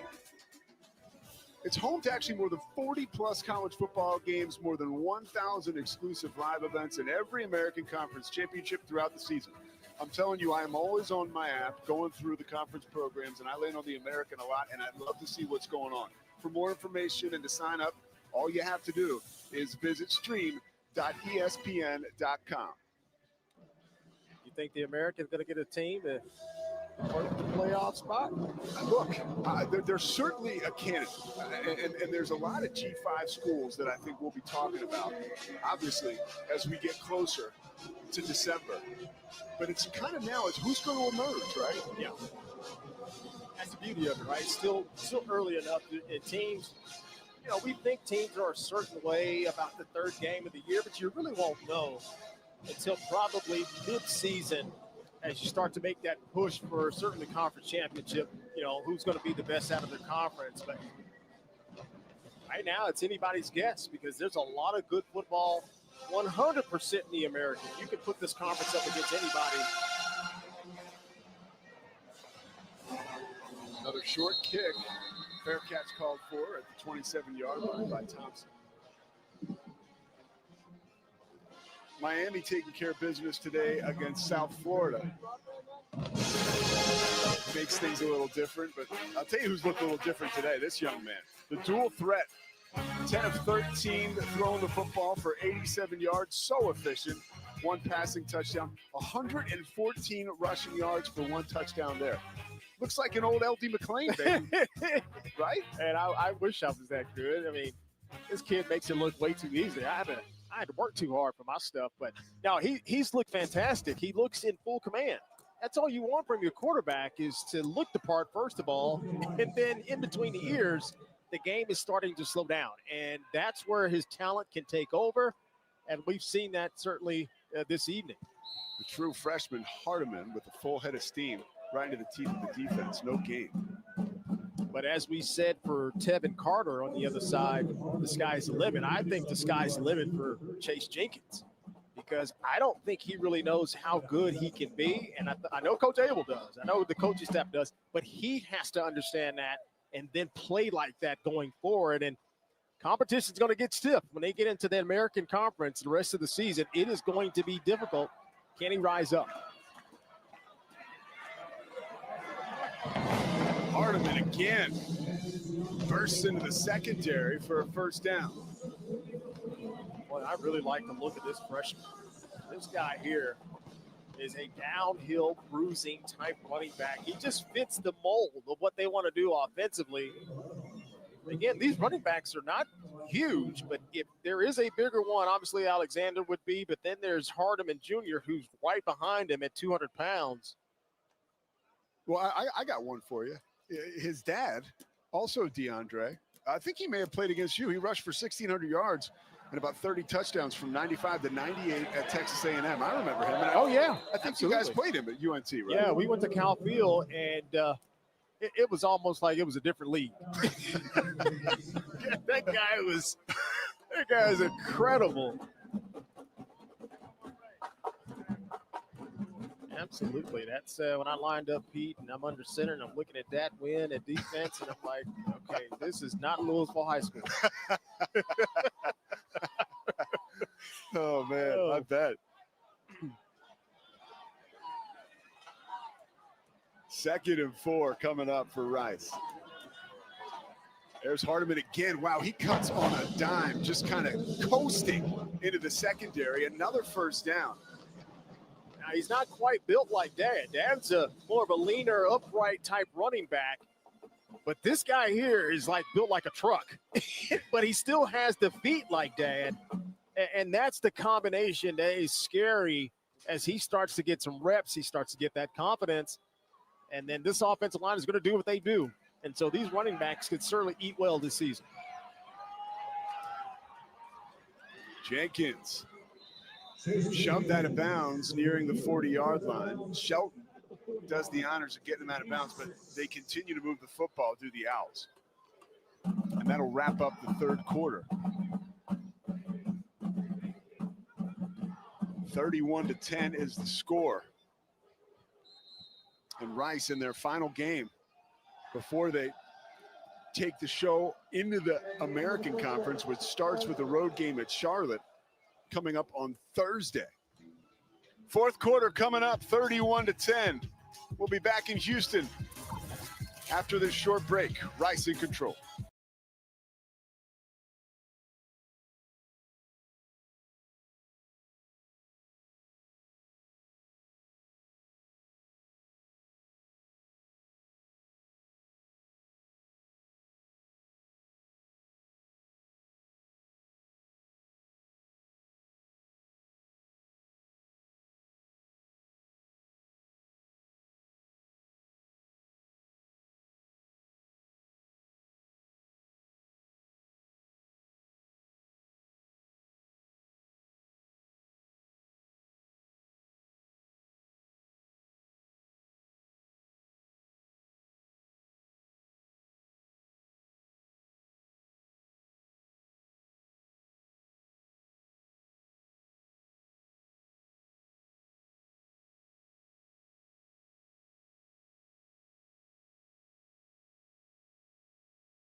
57 on the ground.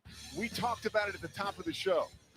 Coach Abel's gun option offense, it has been employed tonight, and it is taking care of business, LD. Yeah, and we've seen how they can really evolve and some of the other ways they can attack a defense, different personnel, different looks on offense, and the passing game, I certainly thought took a step here tonight that could propel them throughout the rest of the season. Jenkins, wow. See, now we're seeing those great fakes and the fake pitches. This is exactly what Coach Abel wants this offense to evolve into. Short game there, but you get the idea. Yeah, and that's kind of the whole MO, right? Is in this type of offense, the quarterback has to be a good actor because more times than not, you're going to be doing things without the football, and you have to carry out your fakes. Well, we always will coach, carry out your fakes because that could lend to you doing something else on the next play. And we're seeing some of that here tonight. Hardiman, more yards after contact.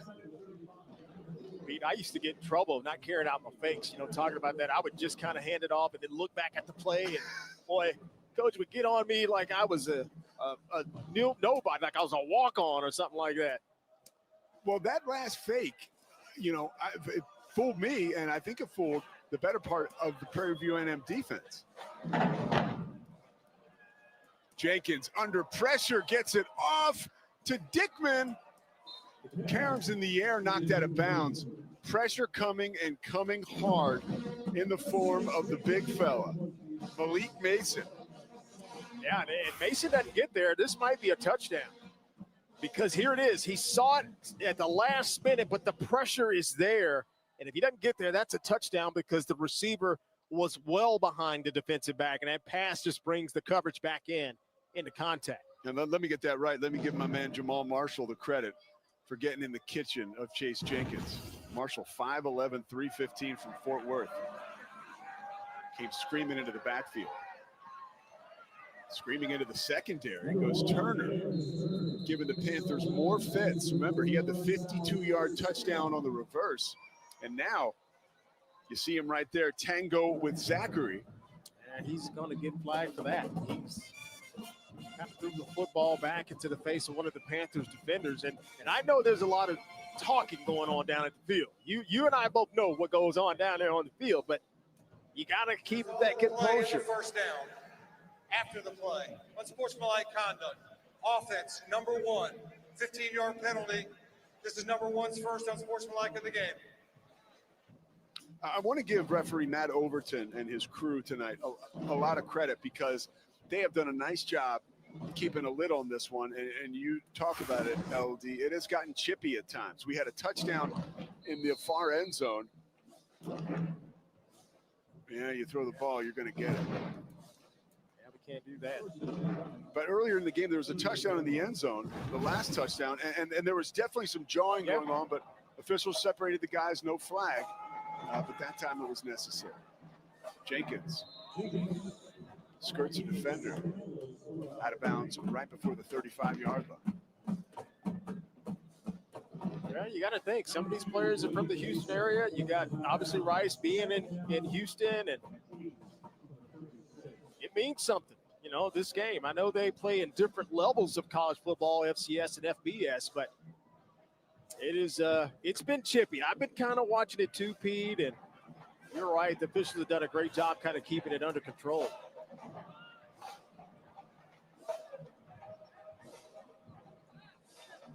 Jenkins rolls to his left. Hit again, more pressure applied. This time it comes from Diego Asumbo. Now you're starting to see this defensive line wake up. They're getting some pressure back here on the quarterback. These were kind of routine, clean throws in that first half and even in the third quarter. Now he is a little bit under pressure, and that makes a difference to a quarterback. I don't care if you're a option quarterback to a Heisman candidate type quarterback. You put pressure to face the quarterback, it is going to change the dynamic. And Sumbo and Marshall, the last two dudes to apply pressure, they combined for about 600-plus pounds. So Jenkins has been underneath the avalanche. Time here.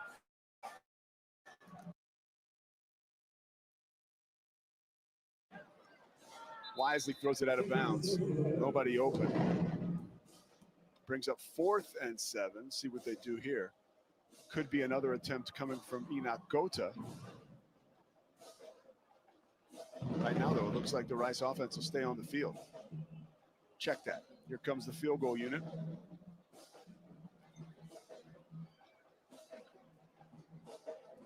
Oh, Yeah, here he comes. so we got a 54-yarder. Remember, Gota hit that earlier one from 48, just went over the crossbar. As a little bit of confusion. Play clock was winding down before it ran out. Rice calls a timeout. Well, I kind of like that in the game. A different look by the defense of the Panthers. And all the while you were planning to kick it. Now, I wonder what this timeout was all about anyway, just to see maybe what the defense might line up with. You may actually run your offense back on the field now. So Enoch's first field goal of the evening, 49 yards. And that one just barely made it over. So this is a 54-yard attempt. A little bit of crosswind, kind of coming really on your screen from top to bottom. That's kind of where the wind is playing. Now, on the goalposts, those flags not moving at all. Longest kick he's ever made in his life is a 51-yarder in high school, officially at least. That one is no good from 54. Yeah, he's mad about it. 12:32 left in the fourth quarter, 31-10. Rice still in control.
With the national championship, January 19th on ESPN.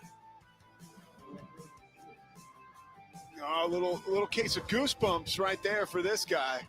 Man, there is nothing better than the college football playoff. And already some early implications tonight, some big scores. How about Notre Dame and A&M? A&M up 28-24 at the half. That's a big game right there, obviously, with playoff implications. And then Ole Miss and Arkansas. That's a shootout right now. Game tied at 38 apiece. LSU, third in the country, over Florida, 13-10. Gators say, hey, we're not going anywhere. And Ohio State up 30-9. Number one team in the country all over Ohio. Ohio coming off a big win against West Virginia.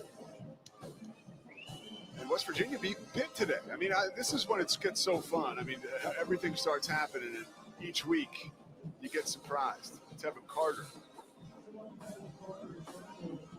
Yeah, and this is the time of year they talked about that you might have a 2-loss, maybe even a 3-loss team in the playoff this year because everybody's beating up on everybody, and really these teams are scheduling these tough non-conference games. And so it's going to be a great run this year. And it was great last year, even better this year, it seems like. 3rd and 4. Empty backfield after the motion. Here's Tevin Carter. Using his blockers to find a crease, does, but loses the football, pounces on it. It will be a first down. Yeah, those called quarterback runs have seemed to be pretty good. Watch Big 73 De Silva. That's one of their better offensive linemen. And the quarterback lucky to fall back on it there. How about Coach Jackson talking to us about De Silva? He was hilarious. Remember, he said he inherited him, and he said, yeah, we tried to cut him a couple times, but he wouldn't go. He wouldn't go anywhere. He called him a tough joker. He's a tough joker. and then, about 25 minutes later, we get the opportunity. We're talking to Christopher Buckner, the OC, and he says, man, that dude lays it on the line. Lays it on the line. They love De Silva. Nowhere to go. Coming in and closing the door on that attempt is Cooper King, the Houston native. Well, the fears of what this coaching staff of Prairie View A&M have come to fruition, which is the front 7. And they just have not been able to slow the pursuit down and give their quarterback clean looks. This should be a nice, easy control pass out to the flats, but all the while he's defending himself, Pete, as he's getting attacked by 3 defenders. So we got a new quarterback in the game. Peters. Cam Peters finds Rockwell.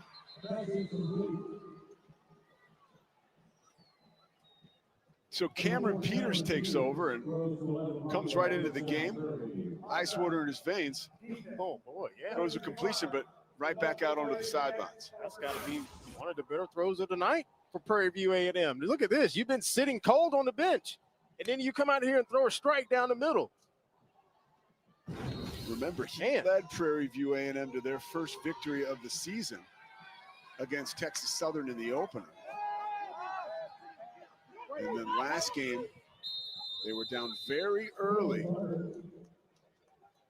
And at halftime, down 17-0, or in the third quarter, rather, Tevin Carter was inserted into the game, a game that they would lose against UT Rio Grande. But they came all the way back, eventually lost 27-21. Well, Coach Jackson told us, hey, I have no problem playing 2 quarterbacks. And we know that he's all about giving these young men life lessons. And this could be a lesson in the making for Cam Peters, right? Just because you have all the tools and you had a couple of great games, or you played well, we need you to do the things during the week that can carry over into the game. Brandon Campbell, nowhere to go.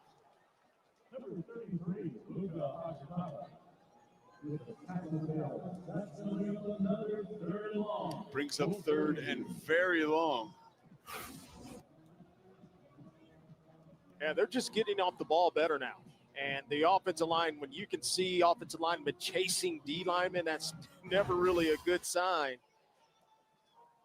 I think they would be better off kind of minimizing these guys pulling. I think they'd be better off just firing off and blocking a guy in front. Again, we documented this is a huge offensive line, 327 pounds per man. Yeah. That's the average. Another catch, and a beautiful one at that by Rockwell. But they'll call it an incompletion now. Isaiah Rockwell, Sam Houston transfer. Receiver downfield. Offense, flag number on the 75. play. Penalties declined. Result of the play is a 4th down. would have been Rockwell's 7th catch and put him over 100 yards as it stands right now. 6 catches for 92 yards. Yeah, Jeremiah Mawali getting caught downfield, and that's what happens sometimes. Quarterback holds the ball just a tick longer than normal. His offensive line to get upfield, lose track of where they are. Mawali, he knows Coach Jackson awfully well. Was at Valdosta with Coach Jackson when they went to the championship game last year in Division II. 31-10. Rice leads. 4th down coming up. Decision time for the Panthers. This sandwich, it's a complete game changer. Hello, this is Mike, and a little thing I love about the Chick-fil-A pretzel.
Let's listen to referee Matt Overton. Ruling on the field is upheld.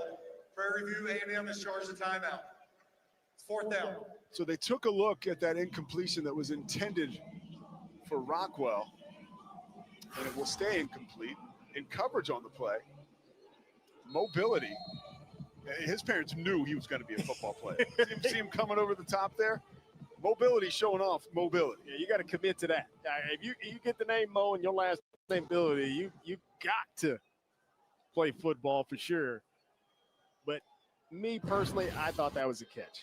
So did I. And that would have put Rockwell over 100 yards. But as it stands, 4th and long.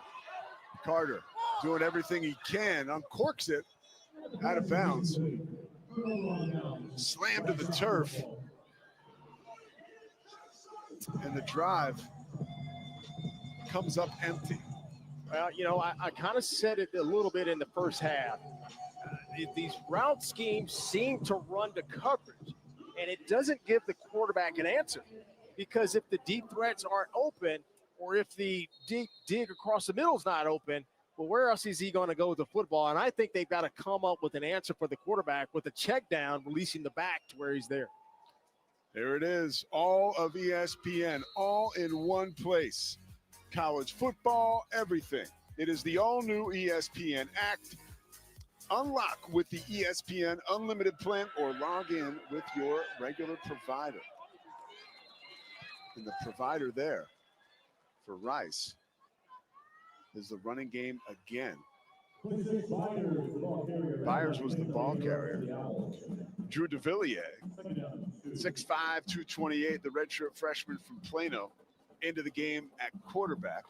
Take it over for Chase Jenkins, who finishes the night with 21 carries and 124 yards and 1 touchdown, and 10 of 16 through the air, 87 yards and 1 touchdown. No interceptions, no fumbles, a clean game for that young man.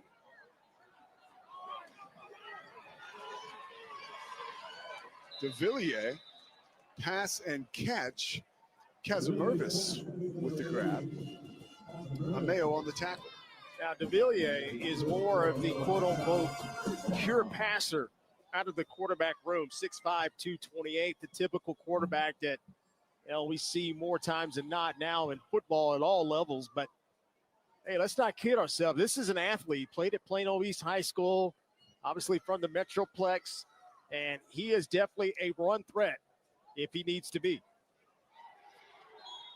No chance of being a run threat there. Wrapped up behind the line of scrimmage, as we call Javen Jackson's again. Man, these linebackers have been great. I just think that they haven't made enough. They've done as much as they possibly can do. That's just a great play there by Jackson.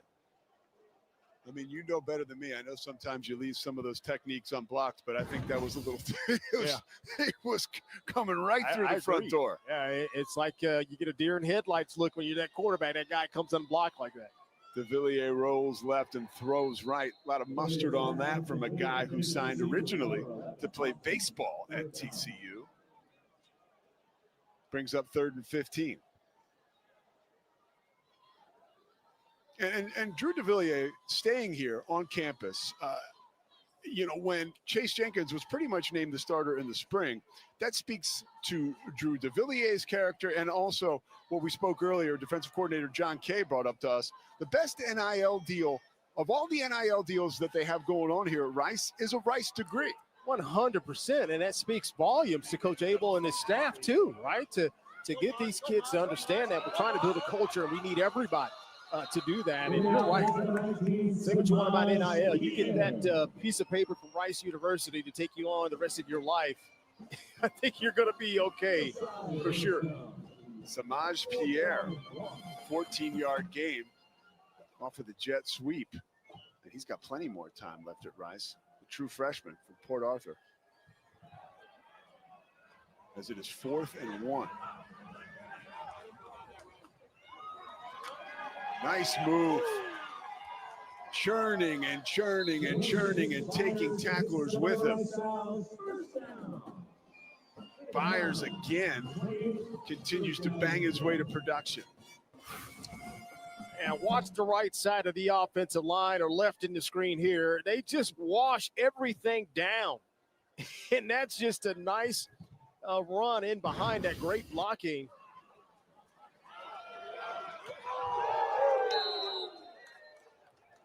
DeVilliers meets Ashton Ojakayu, who arrives in ill humor. Taking him to the deck, brings up 2nd down. Well, DeVilliers is not fleet-footed, obviously, like Chase Jenkins, but he can give you stuff out of the read option. And that was a straight read option look, and he just added to that total right there, 311 yards rushing on the night. Tack that on. Taylor Thompson, they go that one through the air, 22 yards. Drew DeVilliers making the most of his time tonight. 2nd touchdown throw of his career. Yeah, he looked good on that drive. It looked like he is ready.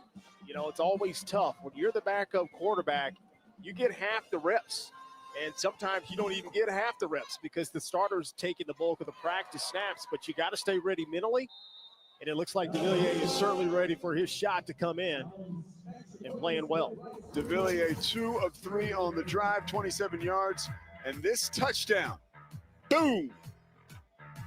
Rice lowering the boom, 38-10 at home.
Rice Stadium is a historical landmark, and let's show you why.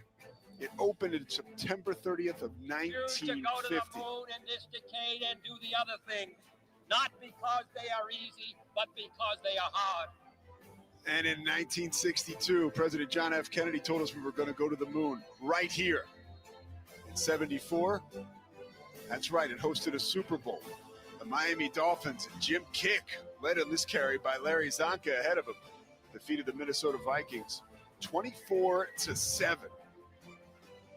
You can feel the vibes when you walk around this place. It just really, I mean, obviously, right, it's 75 years old. You can see right now on your television set or your phone or however you're watching, you see the concrete bleachers. And it's a big stadium too, man. It's big. And, yeah, you're right. You walk in this place, you feel the history right off the bat. And it's pretty neat to come into this place. They haven't really done much different, or they've upgraded a few little things, but for the most part it's the same kind of stadium and kind of foundation way back when. You see that football complex on the left side of your screen. We were in there yesterday for our conversations with the coaching staff, and it's got everything you need, and it's slick, and watching the guys work out in there certainly got me charged up. But it's a good looking facility. You didn't want to get a No. couple of reps in. No, man, I don't want to see any of those dudes to see me pop a hamstring or tear an Achilles. And look out, tearing through the line of scrimmage into the backfield. Another huge play we have seen him behind the line of scrimmage so often tonight. That is Luka Aktrava. Yeah, he's trying to get some more playing time. That's what he's trying to do.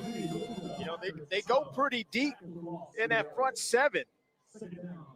And wave after wave, these guys continue to play hard. Akratava has meant business tonight. Second and very long. Chin checked down to the turf. Laying the hammer right there is Cooper King. Yeah, he came all the way across the field. He's playing at Mike linebacker. And his responsibility in a passing look is make sure nothing crosses his face. But once he saw the quarterback run, he took off and said hello. 3rd and 4 inside of 5 minutes.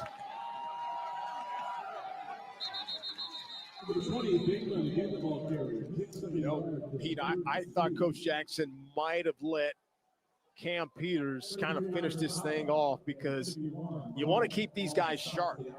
It's a long season, and you may very well need a Cam Peters down the road, just for the simple fact he may see things differently during the course of the game, and that's gonna be 5 yards in favor of the Panthers. Offside. There. Defense, number 10. 5-yard penalty results in a first down. Mobility, a little too mobile pre-snap. But it's about time the Panthers catch a break. Yeah, really. It seems like every penalty was going against them. And, just when they tried to get a little momentum, something would kind of pop up, a missed assignment, a penalty here or there. 4th penalty of the night for the Owls. Fake to Bingman. Down the field. Pass was intended for Ethan John. Oh, that's it right there. That was the one. He's about to be dancing like Elton John. Yeah. Saturday night. He totally was. And, I know the quarterback was under duress, and he did everything he could. Just give his guy a chance to keep his feet. And who knows how that play would have ended up. Certainly would have been a nice game for sure. They got Trevon Jones, a 6'7" tight end, a touchdown on that first drive. Carter, deep. Uncorked it, intended for Jacoby Banks, out of reach. Yeah, that's a perfect example of the read of the quarterback, right? All these receivers are running go routes. They're running deeper routes. And when they're covered, especially if Rice is playing deep over the top, the quarterback has nowhere else to go. And that's what I'm talking about. It may very well work on somebody else, but a defense that has you figured out, you've got to be able to do the in-game chess move and have something underneath that the quarterback can check it down to.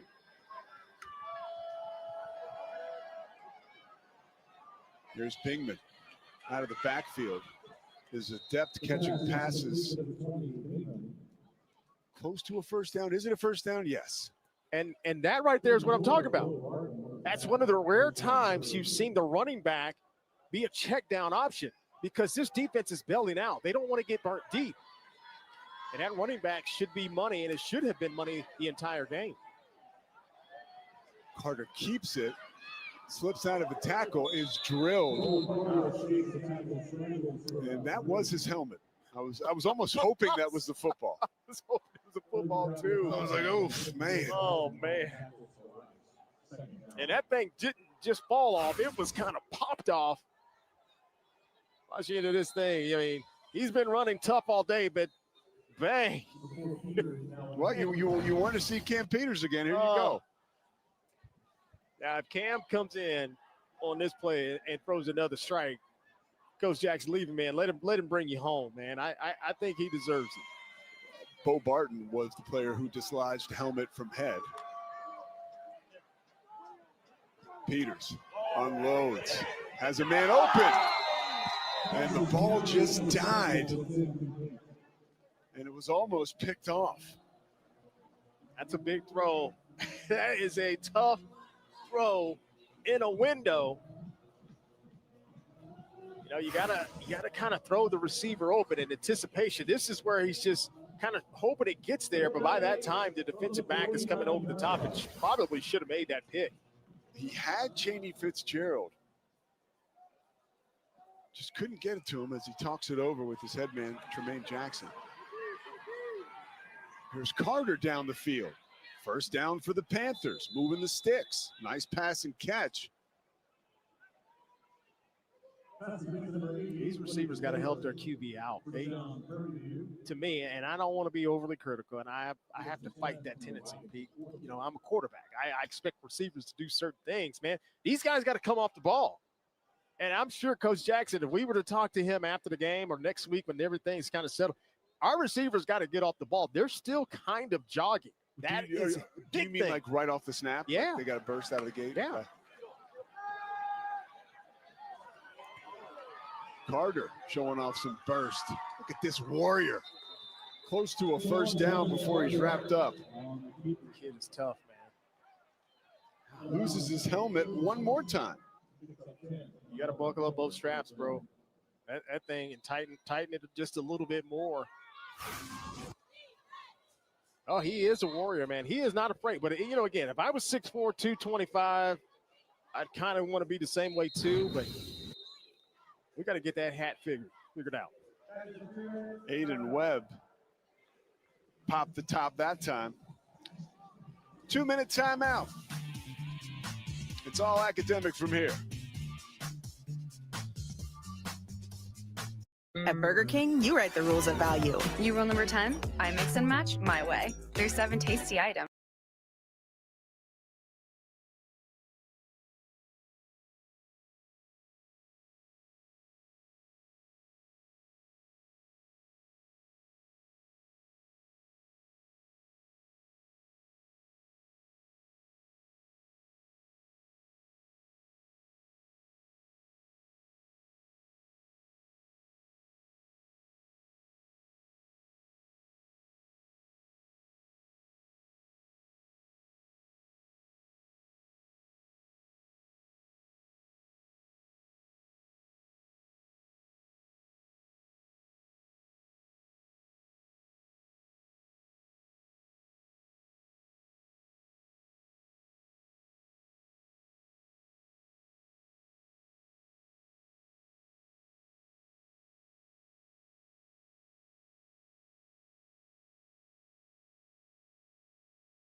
good on their front seven, but these guys on the back end said, don't forget about us, and Crump right off the bat setting the tone. But then there's the guy, Ty Morris, coming up and making a big pop there. But then the big boys up front got after it. Pressure, wave after wave. And they did it, Pete, without even bringing blitzes. And it was just a party in the backfield meeting the quarterback time after time today. The Rice House defense is a real one, and they played well here this evening. Well, and one of the reasons, right, is Coach John Kay, one of the only holdovers, I should say, from last year's coaching staff. And a nice run by McDowell, who we haven't seen since the first quarter run of the football. He says, hey, come on now, feed me. You mentioned Coach K, and when we talked with him, you kind of asked him, hey, what's kind of your base set? He said, well, because these guys are so smart, I can do a lot of different things. Yeah. We can be multiple. He said he never really wanted to be that, but these guys can get inundated with information, but then they process it so well, and then they can go execute it so quickly. So that's a testament to his guys and to his group. And boy, they have put on a clinic here, I think, tonight. Tyler Nelson, in at quarterback, introduced to the Crunch Course Clinic that's been going on here tonight. He took a shot at that play. Another look at Bailey Fletcher coming down, laying the wood. You might need to check on QB here. He took a shot. He got up a little woozy.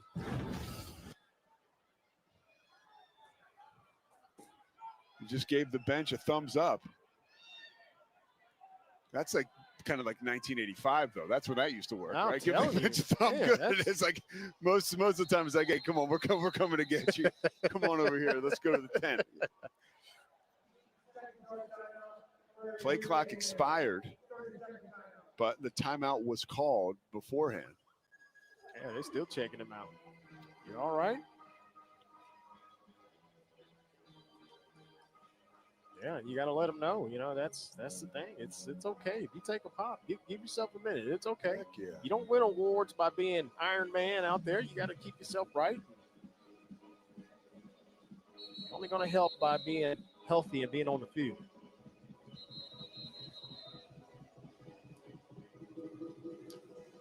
Well, the American Conference, the dance starts, check it out, September 18th. That's Thursday night.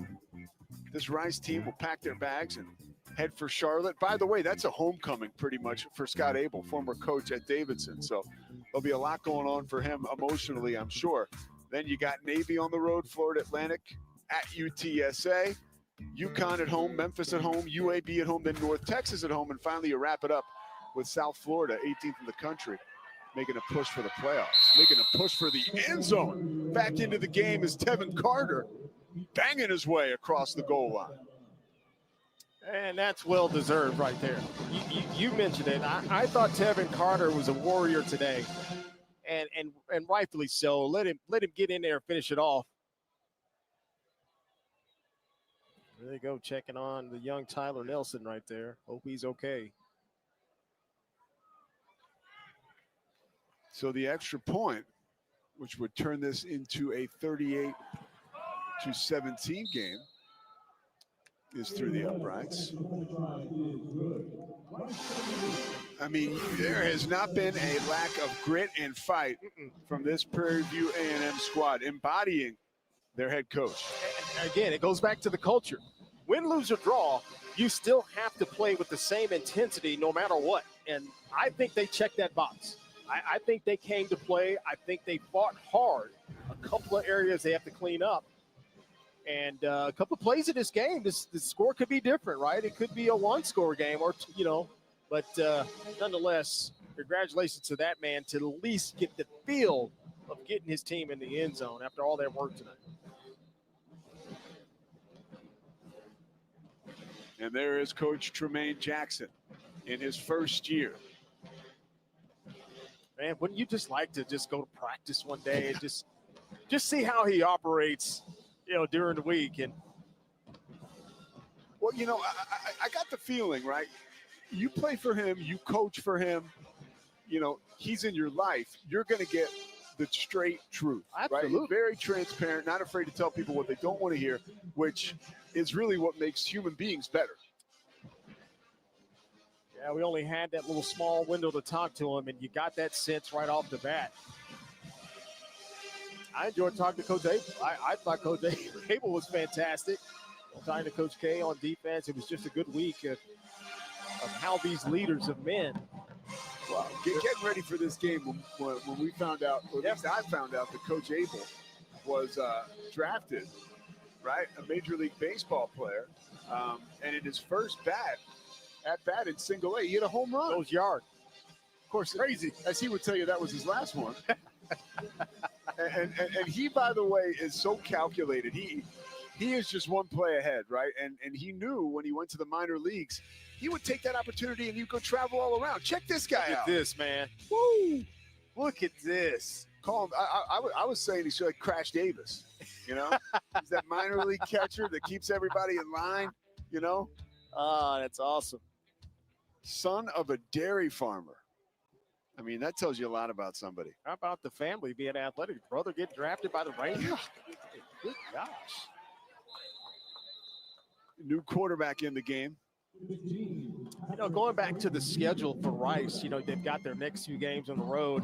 Never easy in any conference. They've got a game that travels. You know, we hadn't really talked about that, right? And it's a game that only travels, but it's also a game that's weatherproof. Now, if the ball gets wet, yes, that's going to affect just about anybody. But the cold, you know, if you go, heaven forbid, or some snow or something like that, they're built for that. And when they get better throughout the year, it is going to be a challenge for any team when they walk into the stadium, especially when they can hide that football. Start. Play is blown Offense, dead. number 87. False start.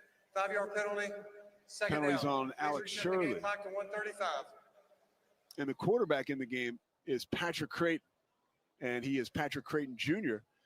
And most of you, I can believe, are familiar with his dad, Patrick Creighton, the wide receiver, spent a lot of time in the NFL, a lot of time with the Dallas Cowboys. In 2007, had an outstanding year. I think he caught 7 or 8 touchdowns on a Cowboys team that was very good. Yeah, they were good that year.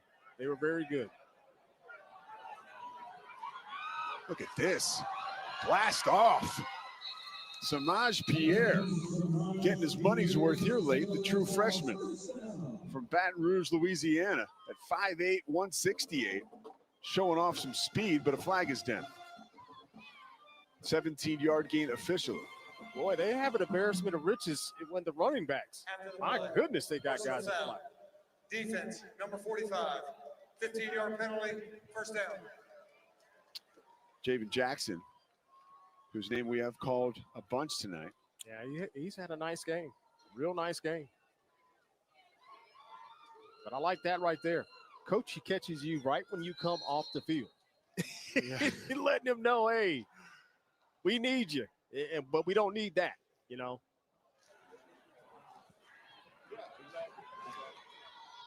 Banging away right up the middle across the 40-yard line. Of course, the Owls continue to keep it on the ground, and they are getting all kinds of backs involved. That time it was Carson Morgan.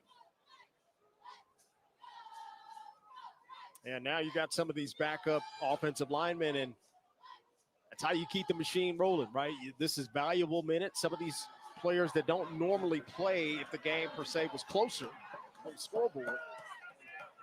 You know, Patrick Creighton looking like an athlete, right? Spinning his way to positive yardage. Yeah, old Dad was a quarterback in high school now. So he's got that DNA. Now, Dad eventually, obviously you mentioned, played wide receiver, but they still utilize him throwing sometimes, even with the Cowboys back in the day. I remember those days with Patrick Creighton Jr. here, great frame, perfectly built for this offense. Toolsy. 6 foot, 200 pounds. The true freshman. Born in Louisville, Texas. You know a little something about Louisville. Yeah. And he played at Hebron. It's on the east side of the Metroplex. Power football, high school program, certainly the Hebron Hawks. We saw some power football tonight from Rice. 38-17. Scott Abel has to feel pretty good about his Owls team. This is the first game all season long they've been favored. They came into this game 1-1, ahead of expectations already. How do you feel about where they are right now after this game? Well, I think they took a step offensively, and that's what they wanted. They want the progression to continue game after game. We knew their defense was going to be there, and the defense, I thought, played the way they should have. You always have things to clean up, and I'm sure Coach Abel will address that in a short week. And so this team, they're exactly where they needed to be. Like he told us, the plan is the plan, right? And it's going according to what they want to do. Well, from one triple option quarterback to another, I'm going to go ahead and hand out LD's game ball, and it's going to go to Chase Jenkins. Yeah, I agree with you on that. I think he set the tone. I said that he needed some progress from game 1 to 2, now to 3, took command, looked really good the entire game. Rice looked pretty good as well. For LaDarren McClain and our entire ESPN crew, I'm Pete Souza saying so long from Rice University.